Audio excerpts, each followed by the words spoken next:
All right, we're live. Hi, everyone. Lost. We haven't been here for 2 weeks, and I don't know what to say. Thank you, everyone, for coming and watching another Monday Night Draw. It's good to be back. Apologies, really, for my microphone's over here. Apologies for last week. I had so much camera trouble, as you know. By the way, I got an Elgato face cam. That was finally the solution. I don't have 4K with it, but the thing really works well, and it was cheap. So, there's a plug, I guess. I had to pay for it, so it's not a paid plug.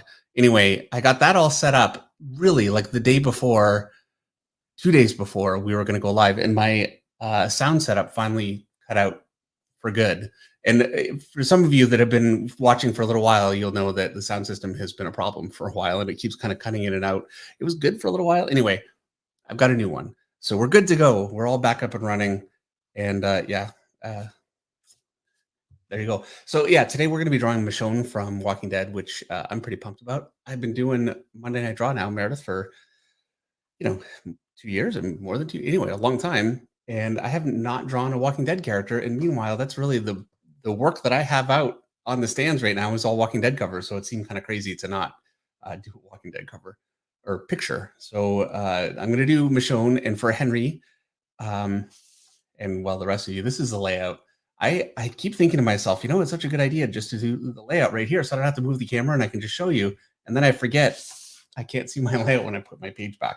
So I actually took a picture of it. It's on my phone, so I can kind of see what I'm doing.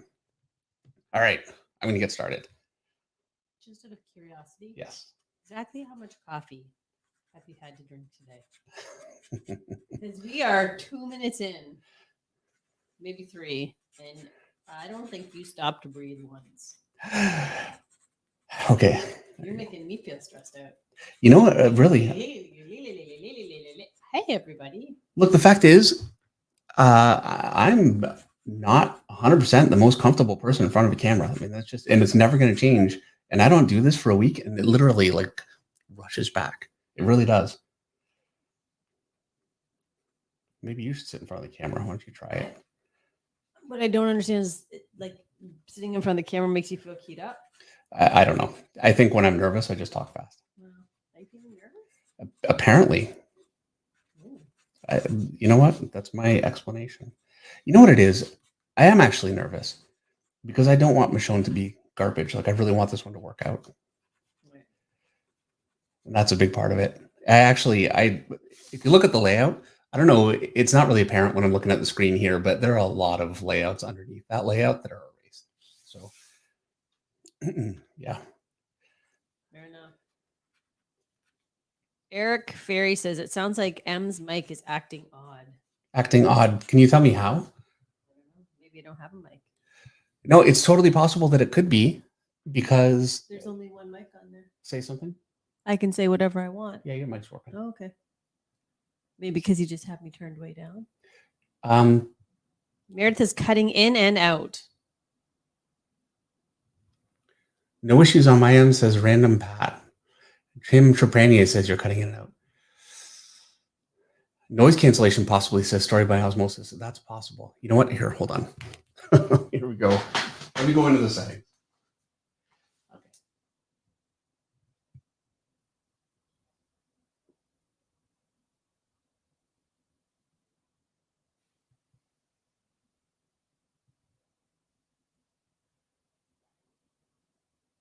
Keep talking. Oh, today was a great day to be alive. Okay. I'm trying to talk David into getting baby doll sheep, but he said no. Okay, better? Is that better? Let everybody. Meredith is low volume but clear, says James Large. I just turned it up. So there we go. He says, okay, it sounds good. Okay, good. I'll tell you what it was. I took off all the audio processing, and I'll fix that later. It's the new sound setup. I just didn't have it set up for Meredith's mic, and because he doesn't care about me. You have the option of Tim Trepanier says it's working now, but extremely loud. Now I got to turn me down. Turn me down. Yeah, just go a little bit. There you go. There, okay. I always keep it there. Yeah, she had it. It was set to condenser, and I needed to set it to dynamic. This one is a condenser. I get the two maxed up. So, okay, back to my drawing. See why I was nervous? That's why. So funny. He's so funny. You're worried the sound wasn't gonna be good. I was worried. I Mhm. wasn't. I never. You know what? I just kind of figured, hey, yeah, sounds good as long as the thing's not shutting off. Because I haven't messed with the settings in that thing in 2 years. That's a new thing. It's a new thing, and I wasn't really putting that into consideration. So you're drawing Michonne. Michonne. Michonne. We haven't watched that show in forever. Is it still going? Like, did it ever come to a? Is it finale? This year is the last season, which we're going to watch. We watched it all the way up to I think season 11. And what happens? We tend to, as a matter of fact, I It was watched on Netflix. You know what? I actually don't know, but I will say this: we watched. I watched Walking Dead before Meredith. I watched the whole thing, and then up until what was out. I refused for Yeah. a very, very long time to watch The Walking Dead because the first 5 minutes has a dead zombie girl, Yes. a dead zombie baby. Right. Yeah. Which is it's hard. And I refused to watch it. And I told Kirkman exactly why I refused to watch it. And his wife also refused to watch it for the same reason. So I didn't feel badly. But Dave finally broke me down. And you're glad you watched it. I mean, it's a great show. It It's a great comic. To be honest with you, I'm a bigger fan of the comic. And I'm actually reading the comic an issue every 2 weeks. I read 2 issues. Basically, I'm doing 2 covers a month, and so I'm actually reading it as I go through the comic. And so yeah, I'm just on issue 52 right now, which is pretty cool. And it's really interesting to see the differences because I'm so used to the show. I mean, I watched the whole show twice. So Sheldon Martin says that he still hasn't started watching the Walking Dead show yet. What, Sheldon? It's possible Sheldon doesn't like zombies. Everybody likes zombies.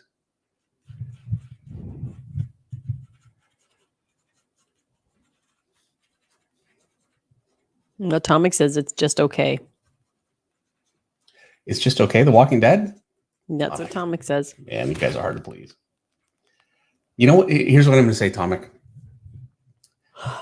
Different shows are for different people, for sure. I do think that anytime a show is really popular and it gets really big, people will some people will not like it just because of that. And I don't mean to suggest that that's what you're talking about, but basically what I'm saying is if anybody doesn't like The Walking Dead, it's because you're wrong. That's what I mean. Artsy Design says, I stopped watching the season the Whisperers showed up. Oh, yeah. Yeah, you remember that? No. No? Yeah, okay. No, I don't. Okay, so I might be confused because what I'm thinking when you say the Whisperers, and I'm so bad with names anyway, and maybe I actually am further behind than I think. There were people that looked like they kind of dressed like zombies. You remember that? No, I don't think that's what he means. Okay, so I still haven't seen that. I don't know. I don't know. Doesn't matter. Or maybe it is. That is what he means. Maybe. Who knows? Reference. You need reference. Don't you just draw all the time? Yes, but she has an outfit when she appears in the comic that she doesn't really keep long because they go to the prison, and so everybody ends up with prison clothes, and that's like Right. really 3 issues into her appearing. So I haven't drawn this for a little while. Oh, Artsy says yes. The people that dressed up like zombies. Yeah, see, there you go. There you go. If I can make this face work, we're good. What happens if you can't make the face work? I'm going to be here all night, and it's going to be a miserable show. I'm going to be sighing into the camera. You sighing into the camera and me yawning into the mic. Oh, by the way, I painted that Spider-Man. That Spider-Man is, if you guys know, on Instagram. Oh, yeah. I put up different weight on the camera.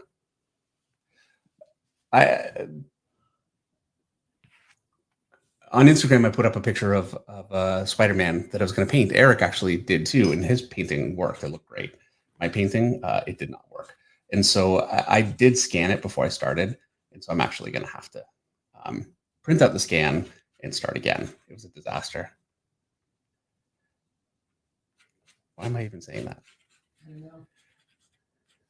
Me neither. It's because you're not talking. All right. Allison wants to know if you're going to put the 2 zombies in that she had with her. And I feel like I want to say, Allison, I think we all know that there ain't nobody got time for that. Yeah, I did a layout with them in there, and I thought, oh, I really want to do it. I really want to do it. I can't. Ain't nobody got time for that. Am I allowed to say that? Or is that copyrighted? That's not copyrighted. I don't think. I don't know. I'm going to go with no. It's not copyrighted. Yeah. There's no way. Okay. What do I know?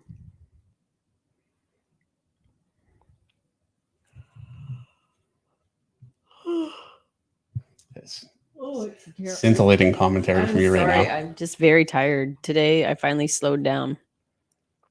All right, our first super chat of the night comes from Tavana Nira Strims Sen Gabakin. I don't know if I did that right, but Tavana wants to know why a no to getting sheep, Dave. Why no? Okay. Why are you not gonna let me get my baby doll sheep? First of all, how has this even come up? Second of all, how is this even? I slipped that into the conversation when you were messing with the roadcaster. Oh yeah, because we have enough animals, and we already. By the way, we have 4 sheep. 3 sheep. 3. That's right. We lost one. Actually, unfortunately, one of the sheep. The cutest one. Got sick and died. Meredith put so much work into it to try to bring it back, but yeah, we weren't successful. So we Next lost a year. sheep. I'm gonna get them eventually. Maybe it won't be the baby doll sheep. Maybe it'll be a different kind of sheep. Right. Random Pat has a super chat for $5. Hi, Dina. I'm glad to be back for another stream. Dave, how's your Spidey painting going? And when will the next painting stream be? Hope you guys are well. Thank you, Pat. Well, it didn't go well, but you know what? Look, it's not over until you give up. So I'm going to make it work. And I know what happened. I'm going to tell you what happened was I went way too dark. I did some washes because my airbrush wasn't working. Dan Lassard got my airbrush fixed. By the time I got it back, I used airbrush to wash over it again, not thinking that I'm darkening it. And it got so dark that could I fix it? Yeah, maybe, but I just thought, you know what, I'm better to start again. So that's kind of where it was with it. The next painting stream is going to be coming up actually fairly soon. I don't know the exact day. Eric might know by now. We are talking right now, and he has agreed to come on for July. We are going to have Eric Gist on. He is an incredible painter. Book covers, all kinds of different things everywhere. He's actually done a lot of covers for Marvel and DC Comics. I think we're going to paint Moon Knight. And I know I just did Moon Knight, but he does the greatest Moon Knight, my favorite Moon Knight. It's incredible. And all oil paint and beautiful.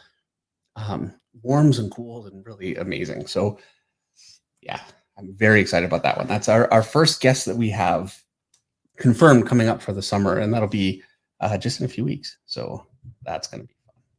Oh, speaking of painters, even though he's not a painter, but I think of him as a painter because he paints with ink. People may or may not be aware that Tim Sale is very sick and in the hospital right now. So if you're a person who prays, we would ask that you pray for Tim, or whatever it is that sends good vibrations and good thoughts. And we are praying for Tim here to get better. And yeah, he's a great person. We love him. One of my favorite artists. I have a Batman from Tim Sale up in our we hung out with him in Spain. That's right. And we got it in Spain. Yep. It's in our dining room, and it is the only piece of comic art I have upstairs. That Meredith allows. Yeah, that she'll allow me to have up there. Yep. So yeah, I do hope he feels better soon. We do too. We do. And we have another super chat from Dan Lassard for $5. Dan says, the Airbrush Wonder Kid says, good evening to the Finches and the flock. Did you call him Wonder Kid? I don't know. I couldn't think of what to say. Dan Lassard is 500 years old. Is he? Well, yeah. like Wonder Kid. What's the Wonder Extraordinaire? Wonderkin? There he is. I thought that there. Thank you. I'm tired. It's Monday. I haven't had a day off yet this week. And you say, "Oh, but it's Monday," except that like I haven't had a day off since last Monday. Yeah. So I went to a dinner last night, and I was gonna go without Dave, but I made Dave come because I was too tired to drive safely. Yeah, I thought I was out of it 5 minutes before she leaves. Dave, are you kidding me? I just wanted to stay. Look at how askew her face is. See what I mean? Should have been more careful. Hold on. We can fix it. Liam Martin has a super chat for $5. You mentioned once in a previous stream you tried incorporating 3D models, but found drawing it yourself to be easier. Could you elaborate on that? Well, setting up 3D models and everything, it's a job, you know. It definitely, it's not an instant thing, that's for sure. It's a hassle, and I can just draw a figure faster than I can set up a model and, you know, set up a background, because mostly I was using it for backgrounds, setting up a background, getting everything all, you know, ready. I was even using some lighting, and I had like a whole technique down, and it's really effective, and it can be a great basis. And I mean, I recommend it for a lot of things, really, but it took me forever. And I did it when I was working on the computer. I'm just waiting for this to dry, by the way. I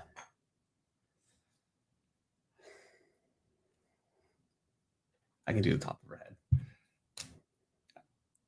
I might end up having to restate that. No, I might end up having to restate the face a few times. We'll see. This happened. This is what I'm always afraid of with female characters. When I struggle, I struggle.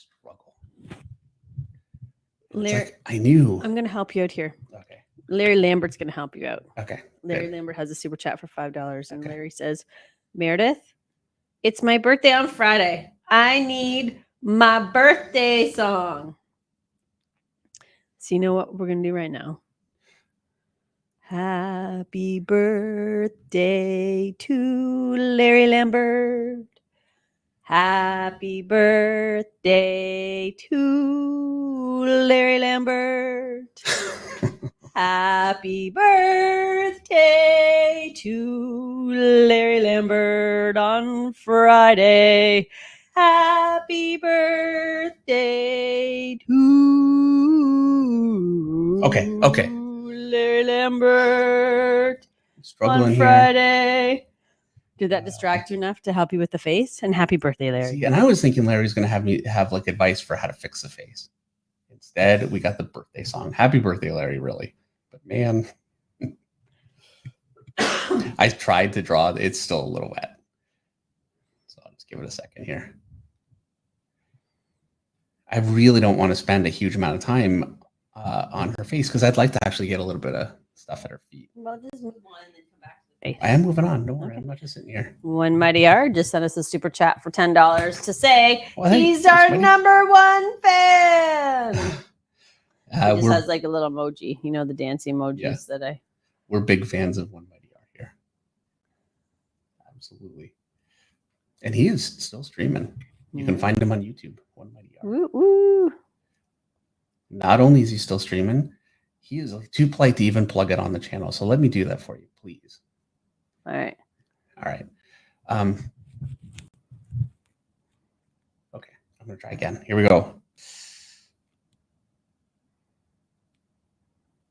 I'm gonna end up tracing exactly what I had before. You know that, right?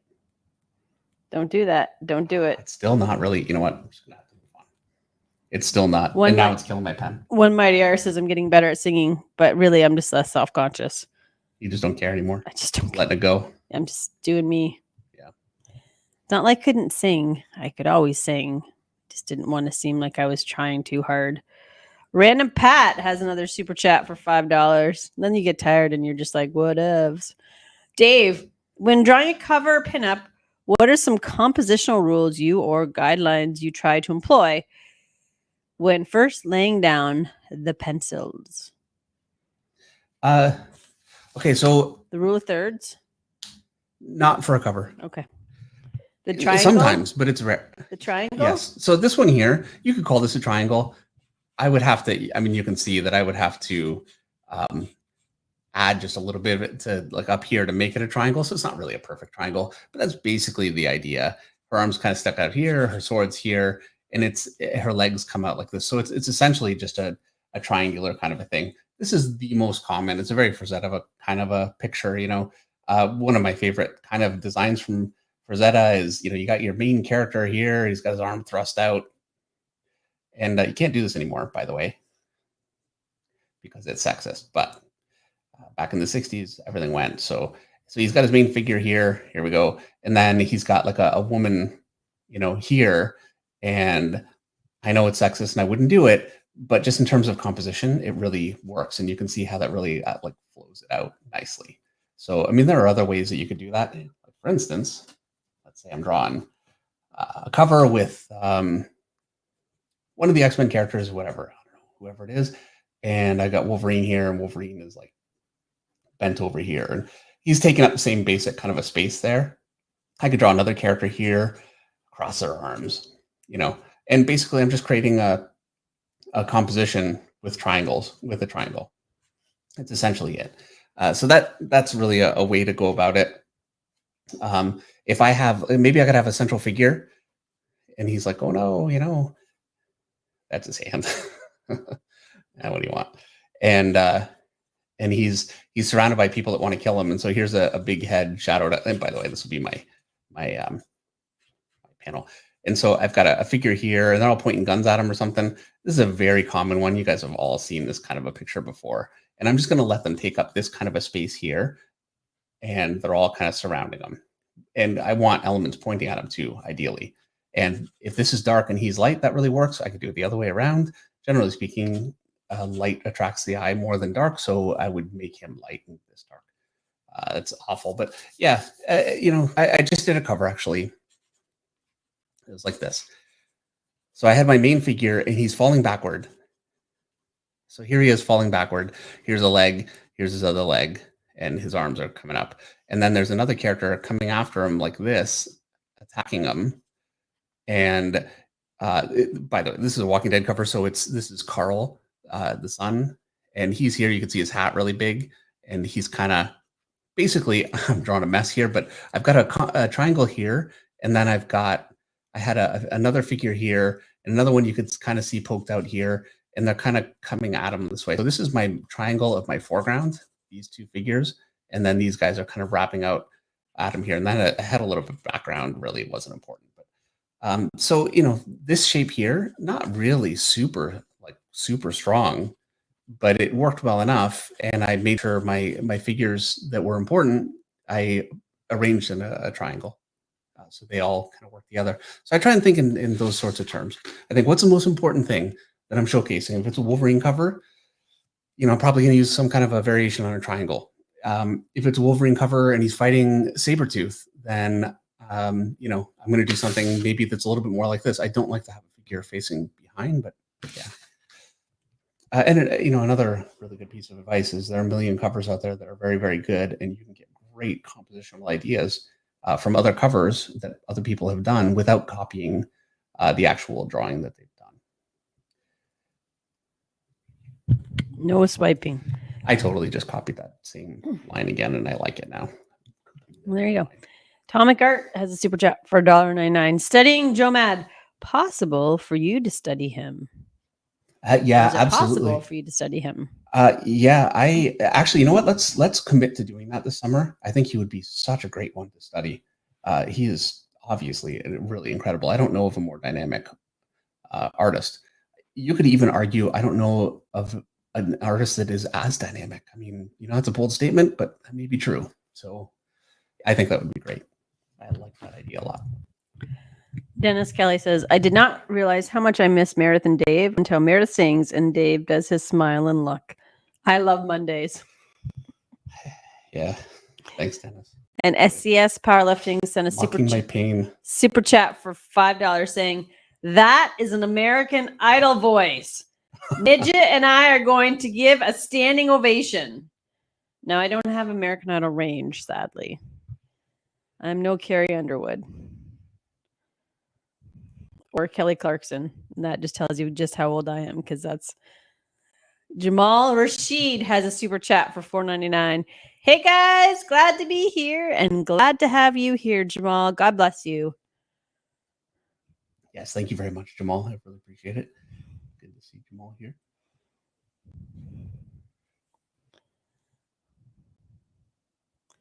Cross Contour just wants to know if anyone knows if Dave changed his camera. His pencils seem much lighter now. And you did. I did. Camera. Yes, I did. This is a face cam, Elgato face cam.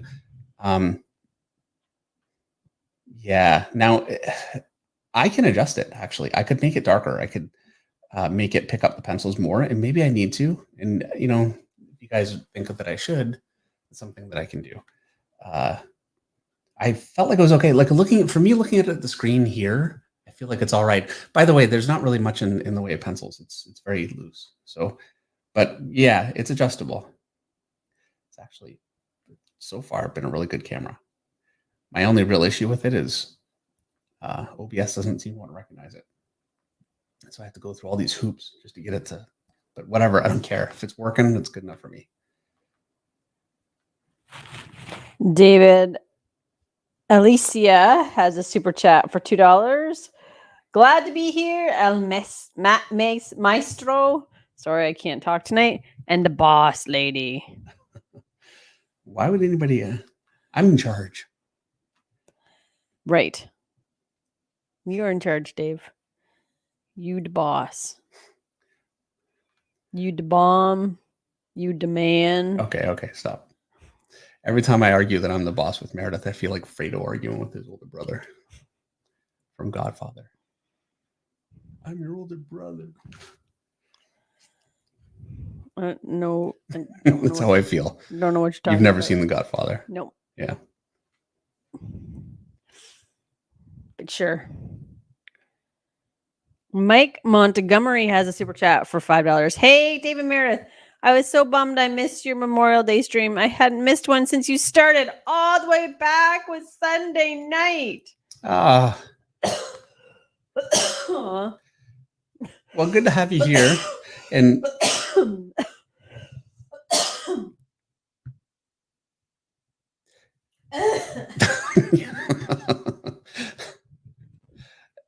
yeah. And you know what? Life gets in the way. It has to happen sometimes.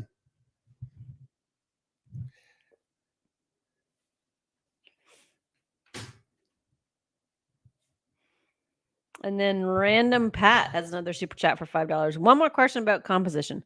How do you approach adding buildings in perspective, like for Daredevil or Spidey cover? Thanks for the help. You know what? I learned from Rob Liefeld originally. Not from Rob, that would have been great, but I learned actually from the video that he did. It's just really quick. And he laid out a page. This was with Stan Lee. Jim Lee was in years and years ago. It was on video cassette. And I'm going to show you. Running out of space. So he laid out a page. So here we go.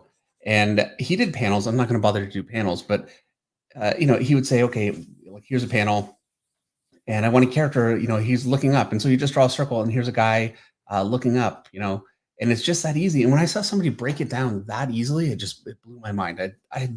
You get so lost in the details. So that is kind of step one. And what I would say is, so I'm going to draw Daredevil and he's flying through the city. So what I'm going to do is first I'm going to kind of plan on my figure and I'm thinking, let's do something like this. Here he is. And I mean, this is going to be a bit of a standard sort of a figure for me because, you guys don't want to be here all day while I try to lay out a figure and make it interesting. So here it is. Here's my Daredevil figure and he's swinging through the city. So I'm kind of looking up at him just a little bit. Now because he's flying, I can put the buildings any way that I want, but I'm thinking I'd like to be looking up at the buildings too. So you're looking up at him flying kind of overhead. And so I'm kind of thinking I could angle the buildings this way, but then it looks like he's kind of flat, like he's kind of level with the buildings. If I angle it this way, it really pushes him forward. So I'm going to angle all my buildings this way, something like this. And so I'm just going to there's a shape for a building. I'm going to throw another shape for a building here. It does help to do a little bit of perspective to kind of get comfortable with just being able to kind of rough in something like this, but that's kind of what I'm looking at. I know what I want, and that's basically it. And then all I need to do is I'm going to find a point just about here, and that should do it. My other point I want to be just about level, and I think it's going to be, I don't want it to be too close because you get major distortion up here. So I'm actually going to move that out to there. And then I can do my perspective this way. And this is going up to a point just about, let's say here. And I'll just run that perspective. And now I've got my whole grid. I know basically what I want to do for those buildings, and I can just throw them in. That's how I do it. That's how I do it for anytime I ever do buildings, anything like that. It becomes fairly easy when you think about it like that. And the key to that is I'm going to draw a box. Now I'm going to draw a box that I'm kind of looking up at. You know, and I'm just going to start twisting that box around, you know. I'm drawing the same angle, aren't I? Whatever, you get the point. You want to just be able in your head to be able to turn it as a 3D object. And that might take a little bit of practice to kind of get comfortable with. You might want to use like a, you know, like I've got, you know, this here, and I could kind of spin it around, and I'm going to draw my angle that I see from it. Here's the top. And I'm trying to match. It's harder with circles, and people really struggle with this. It gets very easy if you do this a bunch and just be really, really simple and really concentrate on actually that round and how it rounds and try to be accurate. You don't have to be perfect, but there you go. And I can spin it this way and do the same thing. And once you can do that, it gets really easy just to throw stuff like that in and then put it in proper perspective to support it if you need to. Some artists don't. I can't draw without proper perspective generally. I just find it works better for me.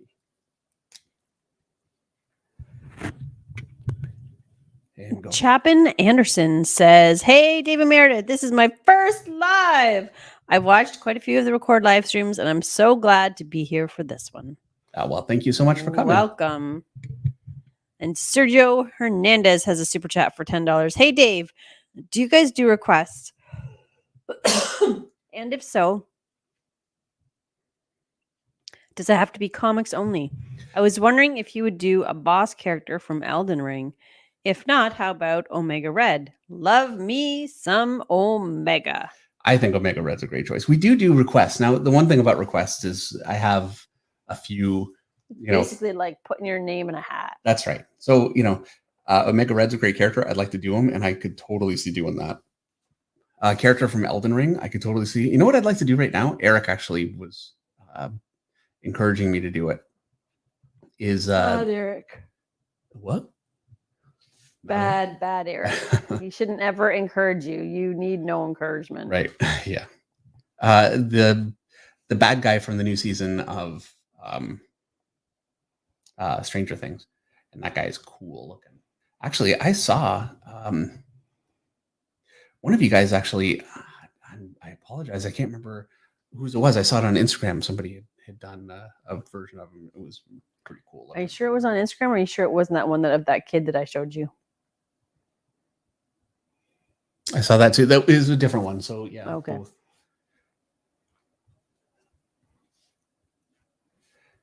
So I've almost got my figure kind of roughed in here, and then I can get rid of the pencils. All right. While you do that, Daniel Castelli has a super chat for $4.99. "Good evening, guys. David, do you ever reveal what the secret project you were doing interiors for the last year was? Did you ever reveal it, Dave?" No. And he won't. Now, the reason I haven't is because this is still not finished. I got to say, so this has been such a real problem. I'm sure you guys notice I haven't put up a video. And how many weeks have I said, I'll have a video up, it's coming, and then it doesn't come? And I'm so sorry. I've just been so behind, and it's been a real problem. And most of the reason I'm behind is... You got in your own head? Yeah, I got my own head, and I also kind of get burnt out, and I answer as, advice, like how to not get burnt out. And I say, well, the key to not getting burnt out is know that you have a job to do, and you just got to do the job. Meanwhile, yeah, here you go. I burnt out, and I really slowed down. It's a long project. And so, yeah, I have added time to it that I didn't need to. I'm burning through it That doesn't sound like I'm hacking through it, but I'm moving through pages, and I'm really feeling invigorated again. Mostly just because I'm just getting it done, and I'm not feeling so helpless with it. You know, when something just gets insurmountable, that's how I was feeling. Anyway, point being, I actually have time this week. And I've planned it. I have a page. I've got one panel to do on it. I'm actually going to do that tonight after we're finished here. So it'll be done tonight. I've got 2 Walking Dead cover layouts I need to turn in, and then my time is mine. I'm spending 2 days. I'm going to do a few tutorials all at once tomorrow. So don't take that as a promise that I'll have it up in a couple of days, because I plan to. I just Best laid plans. I know I've promised things so many times and then fallen through, and it's not good. All right. The inflatable sparrow has a super chat for €2. Dave, do you know any platform good for digital comic? No. Do you, Meredith? I do not, unfortunately. You know, and Let's put it to the stream. Yeah, because that is actually a very good question. What's a good platform for someone's digital comic stream? And then we play the music that is from a TV show where people are answering in the form of a question, but we can't actually play that music because we would get a copyright strike. But we all know what music I'm talking about. We do. All right. All right.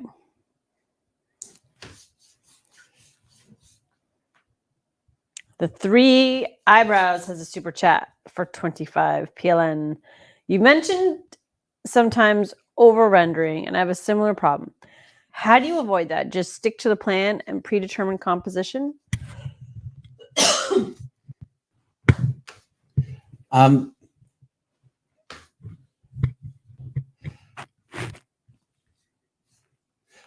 would say the number one best way to avoid it that I know of is to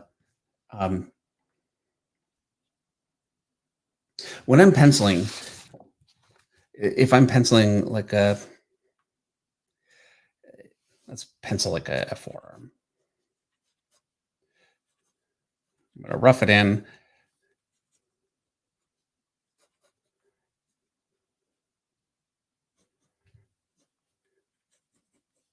So, you know, there's my forearm, the hand a little bit.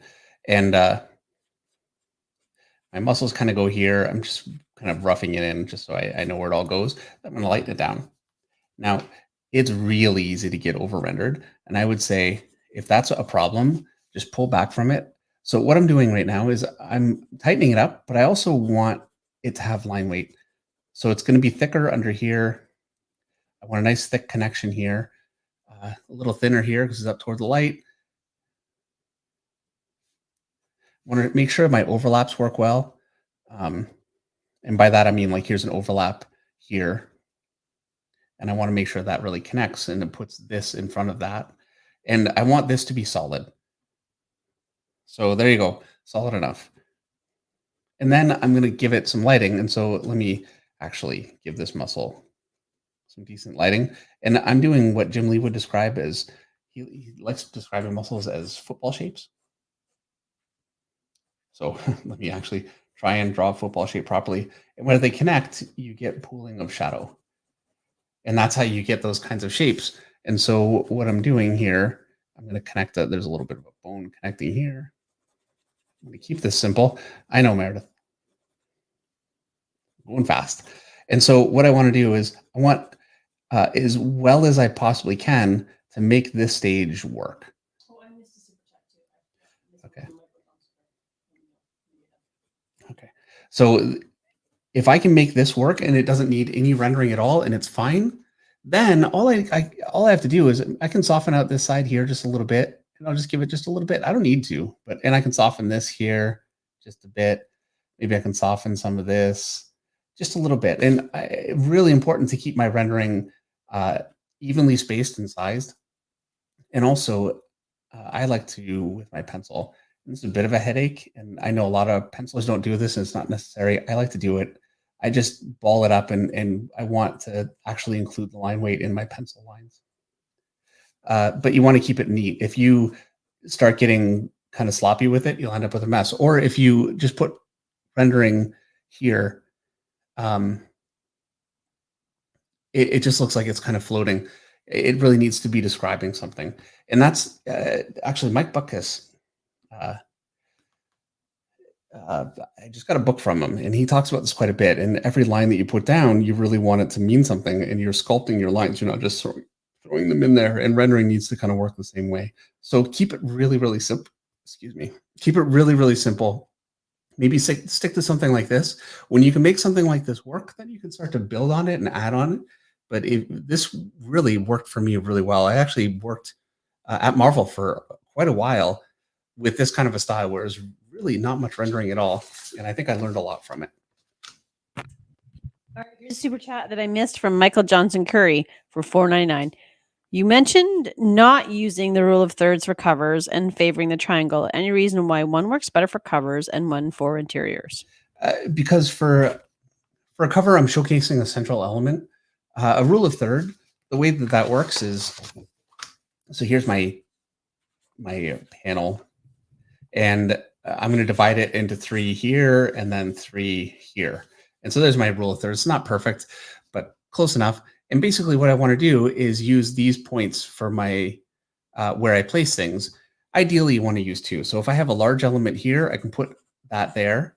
And then I want to put a smaller element here. And I'm continuing them all the way down. So, and you can see that looks visually pleasing with one element there, one element there. This one's larger, and it looks kind of balanced. It's nice, but it's also a very fine artish. It looks very static. I want something that looks really in your face and Jack Kirby and dynamic and, Frank Rosetta. And for me, I like a triangular composition more because of that.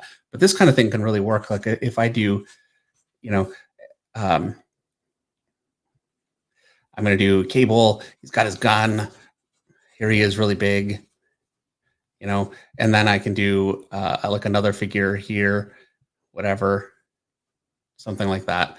And then, some buildings in the background and give it some whatever. But, that can work. It's just not my favorite. I would prefer for a shot like this to do it more like what I did here, where I've got this figure and then this one beside it. Anyway, it's more my preference, but it is a preference and you can do it either way. So it's not like there's a hard and fast. You have to do it one way. All right. Thank you. Liam Martin has another super chat for $5. When making your first samples, did you make up your own stories to draw, or did you work from dummy scripts? And also, does mailing samples still work? When I did both, actually. I got a script. So I did something from my own script. Actually, a buddy of mine wrote it. And then I got a response, and this is through mail, which I'll talk about that in a minute, but they actually sent me a sample script. I got 2 sample scripts. I destroyed both of them, unfortunately, but they expose you so fast. It's incredible how much a sample script can show you what you can't do well. But yeah, I would say there are so many sample scripts out there now that I recommend it.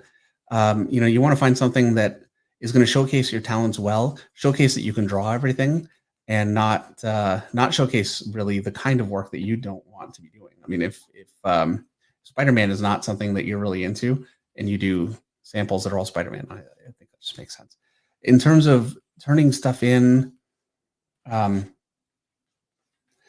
online or through mail, I don't know that I don't think that that's really how it is done anymore.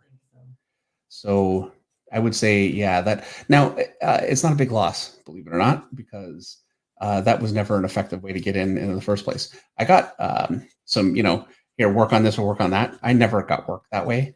Work that I got was from conventions.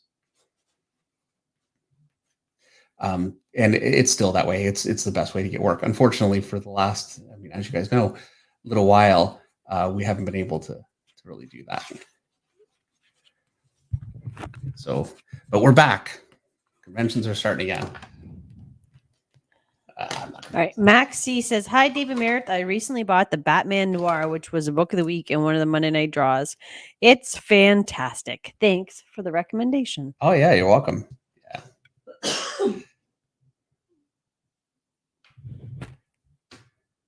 I think you guys are going to like, or at least I hope you will. I certainly like this one. I've been wanting to do this book of the week for a little while.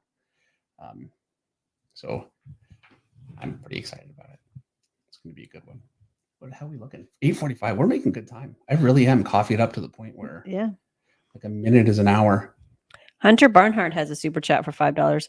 I think Dave meant to say he really wants to draw Tarzan, but Vecna would be cool too. Did I say that right? Vecna? Vesna? Truthfully, I don't know. Vecna. Okay, I don't know who that is. But suggestions. Oh wait, I do know who that is. I'm sorry. Yeah, I know who that. Okay, that one came up before. Yeah, Tarzan actually would be great. You know, it would be. I would love to try and do Tarzan like Joe Kubert. I couldn't do it like Joe Kubert, but you know what I mean. Like with that in mind, that would be awesome. Other Minds has a super chat for $10.45. Howdy, Dave and Meredith. Stranger Things is good, but The Boys is outrageously excellent. Dave, add Butcher with superpowers to the request queue. Oh yeah. All right, for sure, definitely. Now we have two more. I have one more that I still have to pick, and one more that's locked in. So the one I have to pick, I saw. So we'll see. Two more. Yeah, two more. Two more. Yeah, two more after tonight. Right. And the one that is locked in is Static Shock.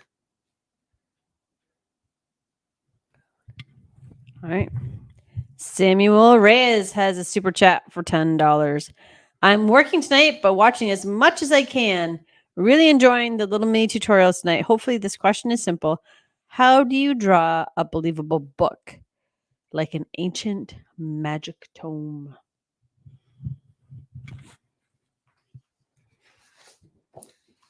All right. I better not use a pen because okay, so I'm gonna draw it. Here's the top of the book.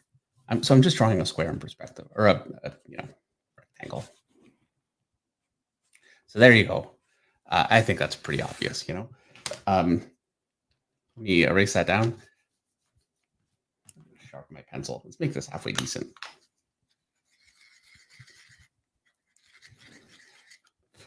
Obviously, you can take this really much further, but I always like to I like to break up my line a little bit and give it just a little bit of a bump. Just gives it a little character, especially on something like this. Kind of curling up the edges a little bit. Here's a back. Here's the spine. I'm going to round this out at the back. Give that a little bit of a curve, just a little more character.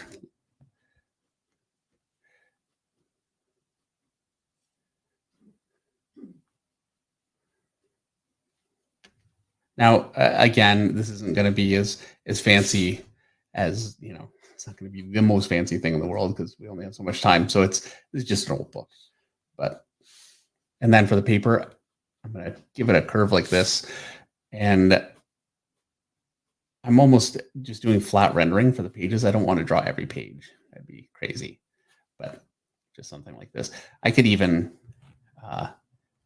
do something like that where I've got a page that's kind of flopped out of it. Maybe another one here. And then shadow it.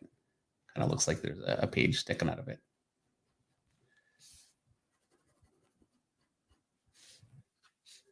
Shadow under here.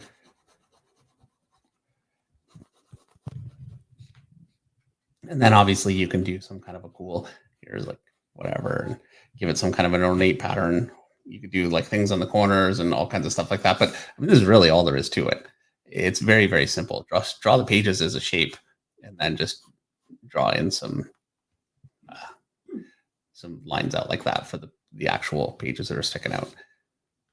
So that's pretty much how I would go about drawing a book, like an old book. There you go.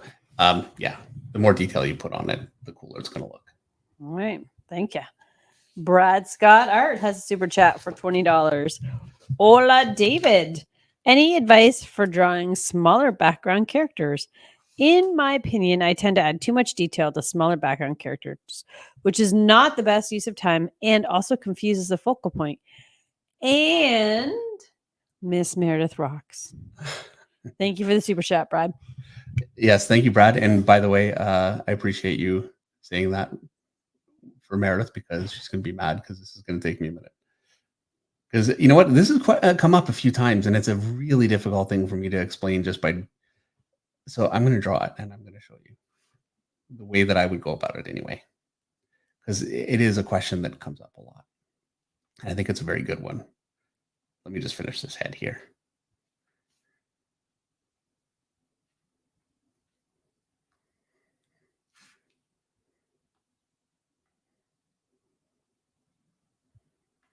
I like zombies because I can just be loose and junky with it, and it still works all right. Okay. Let me grab another piece of paper. No, you know what? I got room. Here we go. Okay. So I'm not going to draw my whole big figure. You know what that's going to look like in terms of detail, but I am going to draw, here's a small little figure.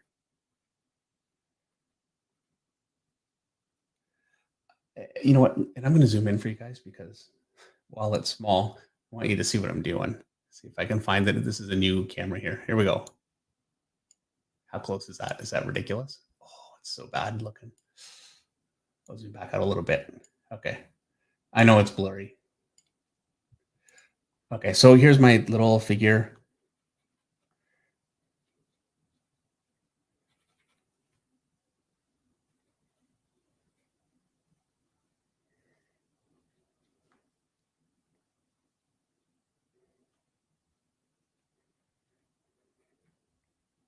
Put a gun in his hand. Give him a cape, whatever. Okay, so I've got that, right? And I need a pretty sharp pencil to do this well. Let me lighten this down. And so I'm going to start with the face, and I'm just going to draw. Sorry.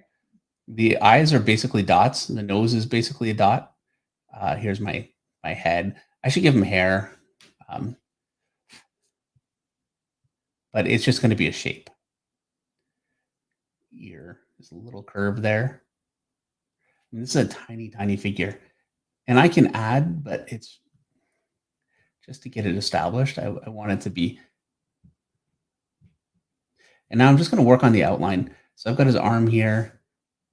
And this is, again, why it's so important to learn how to draw your anatomy simply just as outline shapes rather than constructing it muscle by muscle. As important as it is to do that, you need to be able to just throw it in. So there, I've got his torso in there.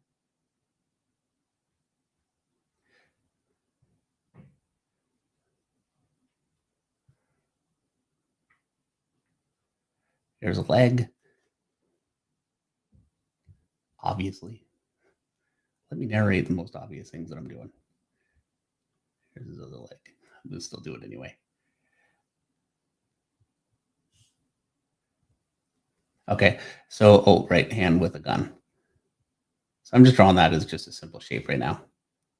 And so there you go. That's basically my figure drawn in, but obviously it doesn't look, I mean, it's fine. It's small, but I can do more with it without overtaking. So I'm going to light it from this way. Yeah, I'm going to sharpen. I keep breaking the little tip of my pencil. So what I want to do is really think in terms of just bigger shapes. So I've got that little shape under the chest here. Here's my stomach. I don't know why I'm starting here. Just seemed to make sense. So there you go. Very simple though. And the chest here, I'm just going to go dark past here. I'm going to shadow from his head. His neck is too thin.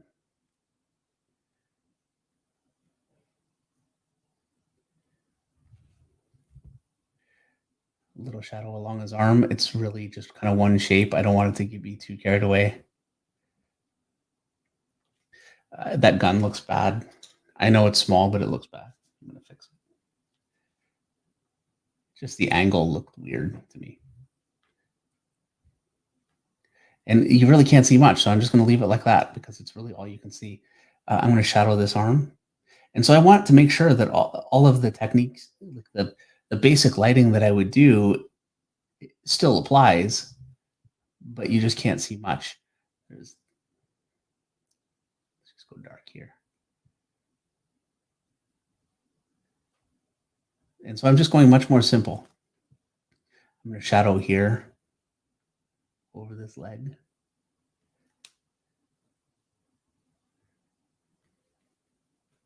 I said a cape. We'll skip the cape. This cape doesn't really matter so much, but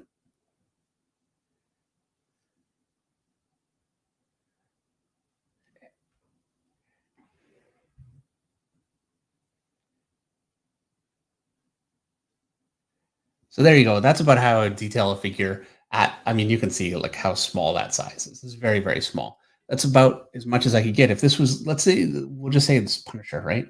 I'm going to draw his little Punisher symbol on here. And I won't even be able to do it really all that well, but I can get it on there somewhat. Just enough. And you can see it kind of looks like Punisher. Well, you can't. So I can see that it looks like Punisher. You can see a bit of a blur. But there you go. That's about how much I would detail a figure that small. You really want to think in terms of just your broad lighting and not breaking it. Like I wouldn't want, I've got a little bit of a kick of lighting for his deltoid here. I wouldn't want to put more on that, like another little hit in there. And even you can't see it, unfortunately. I wish you could. But for me, it looks bad. So you just want to keep it simple. As a matter of fact, let me do this. I'm going to take a picture. Focus. Okay. See if you can see this a little bit better. So that's about how much I would detail a tiny figure like that. It's not the greatest looking when you blow it up, but at a small size, it works fine. The lighting is just really, really simplified. And what I was talking about, that little extra hit on the deltoid there, at a bigger size, sure. But when it's really, really small, now you can't see it anyway, it starts to look just overly busy. So that's about all I can get on there. I wouldn't want to leave the face dead open though, because the eyes are a real plane change. So just getting a little shape in there and a little shape for the nose really works.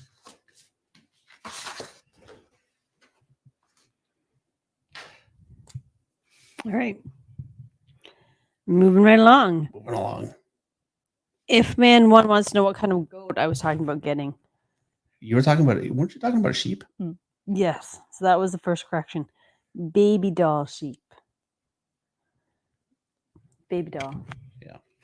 I've also looked at the ballet black nose sheep, but we can't afford them. Yeah, they're a fortune. They're ridiculous. And so she's saying, well, we could breed them and then, you could sell them and make money. The problem is she can't let anything go. That's a problem. And then also they're really expensive, I think, because they're new to the area. And once enough people start doing it, then they won't be worth money, whatever. Anyway, I don't want to raise sheep. That's my point. Extreme Maybe has a joke. Okay. First of all, Extreme Maybe says, just want to say thank you for the Scarlet Witch drawing and all you do for artists. And did you hear about the guy who swallowed a bunch of plastic horses? His condition was reported as stable. I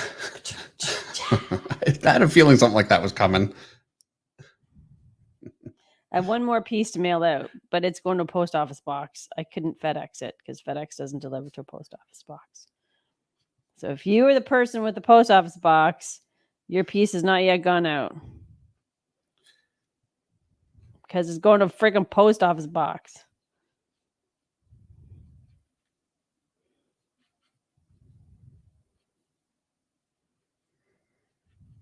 This is a little looser than I Zoom. really like to. Oh, Zoom, yeah. I'm like Zoom. What's Zoom? Zoom, Zoom, Zoom, Zoom, Zoom, Zoom, Zoom, Zoom, Zoom.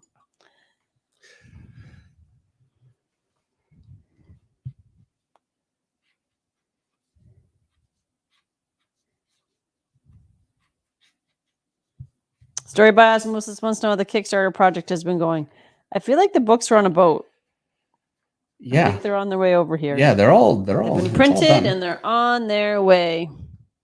Oh, it's time for the book of the week. What was it? Okay. 9 Let me o'clock. just finish this little head here. You can annoy everybody with the book of the week song if you'd like, while I do it. And I'm not going to now. I'm going to say that every week. I was actually, you caught me off guard because I was just reading Dennis Kelly's post that baby goats are awesome and hilarious because when they startle each other, they pass out. See, the problem is they're not babies forever. No, you know? if only they would be.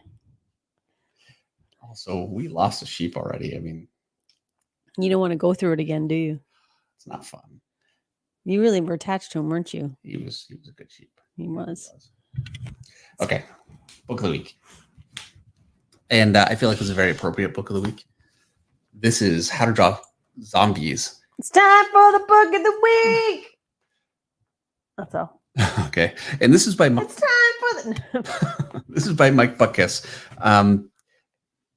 Personally, I think it's an absolute crime that Mike Butkus' name is there. So small, you can barely read it. And I personally think it should say Mike Butkus and then whatever else. It really doesn't matter because he is one of the greatest artists of all time, as far as I'm concerned, and my current favorite artist. I think he's absolutely incredible. He is a movie poster artist.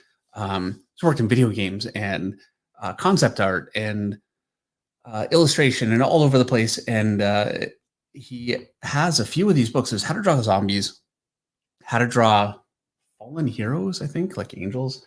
There are a few. You can find them. Highly recommend them.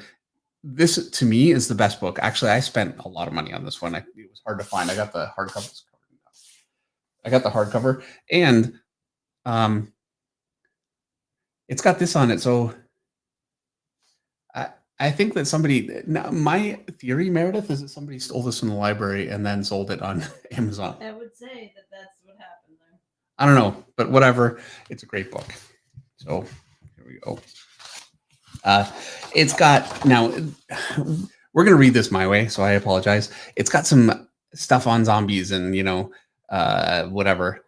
Personally, I don't care about this. And I think that you should, because it's incredible illustration through here. Just seeing the way that he constructs these things, like the knives and the guns and everything, is really, really informative. That is really cool, just how he does everything. So I recommend it. For me, though, what is so great about this is how he really breaks down all of his tools. You can see a really complete list of all the tools that he uses. He talks about all the tools, workable spray fixative, a lot of secrets that are really, really hard to get artists like this to discuss. He's got a bunch of drawing in the book, and his drawing is beautiful. Look at that. And that's all drawn. I think he's brought it into Photoshop for the end. He really doesn't need to, though. And I think he wanted to cover a lot of different things with this. So there's some Photoshop, there's some traditional. This one here is going to be done traditionally. So he's got his sketch here. He's actually using a marker for this, which really is like a Simon Bisley method. He uses so many different methods. He's got some toothbrush here just for some texture. Anyway, he's just going through this thing step by step, and it just looks amazing. And the descriptions actually are very, very helpful for how he's getting these effects.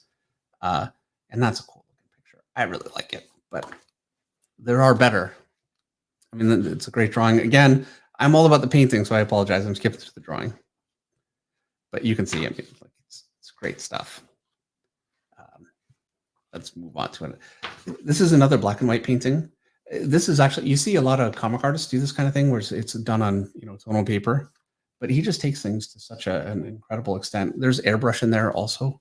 And actually you can see him using the airbrush here with big glare. There you go. You can see the airbrush there. Look at some of the drawing in here. It's really amazing. It's a big book too. So this is maybe my favorite example. And so he's got a drawing of a zombie here. He's doing a wash over it. It looks like, and he actually says, so, I can guess. I'm not going to read the whole thing to guess the color, but my guess is that it's like a burnt sienna or something. Anyway, then he's got some green layered over it here, and now he's going in with the airbrush.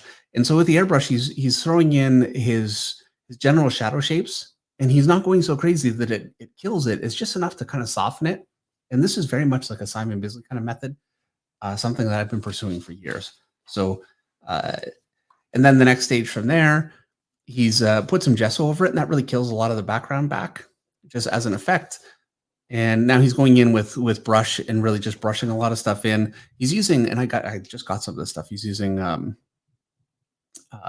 window cleaner, Windex, and then you lift it back up and you get these really amazing kinds of effects. I used Windex. I couldn't get it to look like that, but one step at a time. And then I don't know if he's using gesso. I could read it. I can't remember, but he uses gesso sometimes. Sometimes he uses gouache. Beautiful effects with the stuff that he does, though. He's got some more toothbrush, and it really goes through the whole thing. And you can see the effect that you get from this. And this is all just done on paper, and he does these things quickly. It's really something. This is a really nice looking picture, and you can just really see the whole process. So he's got all this detail there, and then he's using gesso again, and this is 20% gesso, 80% water, just killing all that back. I mean, look how amazing that looks right at a start. And then he goes in with the airbrush and brings things out and softens it up, some colored pencil, and it's just the tool that works. I hate to skip past it. The tool that works the best for, and I've got such a glare for whatever stage that he wants to do, and because he knows what he's doing, this is something I find with painting a lot. It's really easy to dead end yourself. He never does that because, unfortunately, I think with painting or with anything, dead ends are going to happen until you do it enough that you learn how to avoid them. That's one thing about a neat tutorial that I find it's difficult to really cover that. You're going to have problems that you won't see in the tutorial just based on the fact that the artist doing the tutorial won't run into those kinds of issues. So yeah, example after example. Very, very cool stuff. And really different techniques. Like he's got like a orange red colored pencil. And again, it says cadmium red deep. Yeah. So yeah, beautifully done. Anyway, it is a phenomenal book. I can't possibly do it justice in a few minutes. And I'd love to just sit here for 3 hours and, slowly talk about everything that he does, but very, very cool. I really recommend it. I think, if you want to learn how to paint, I wish there was more of him actually painting and describing what he does. I've managed to find a video that's pretty good, but this one really breaks it down in a way that I think you could extrapolate a whole painting career off of this one book personally. And I'm also just a huge fan of the art. So there you go. This is Fantasy Underground, How to Draw Zombies by Mike Butkus. And a lot of the text is by Mary DeStefano. But really, for me, it's all about Mike Butkus. And yeah, phenomenal book. So there you go. Good stuff. Okay.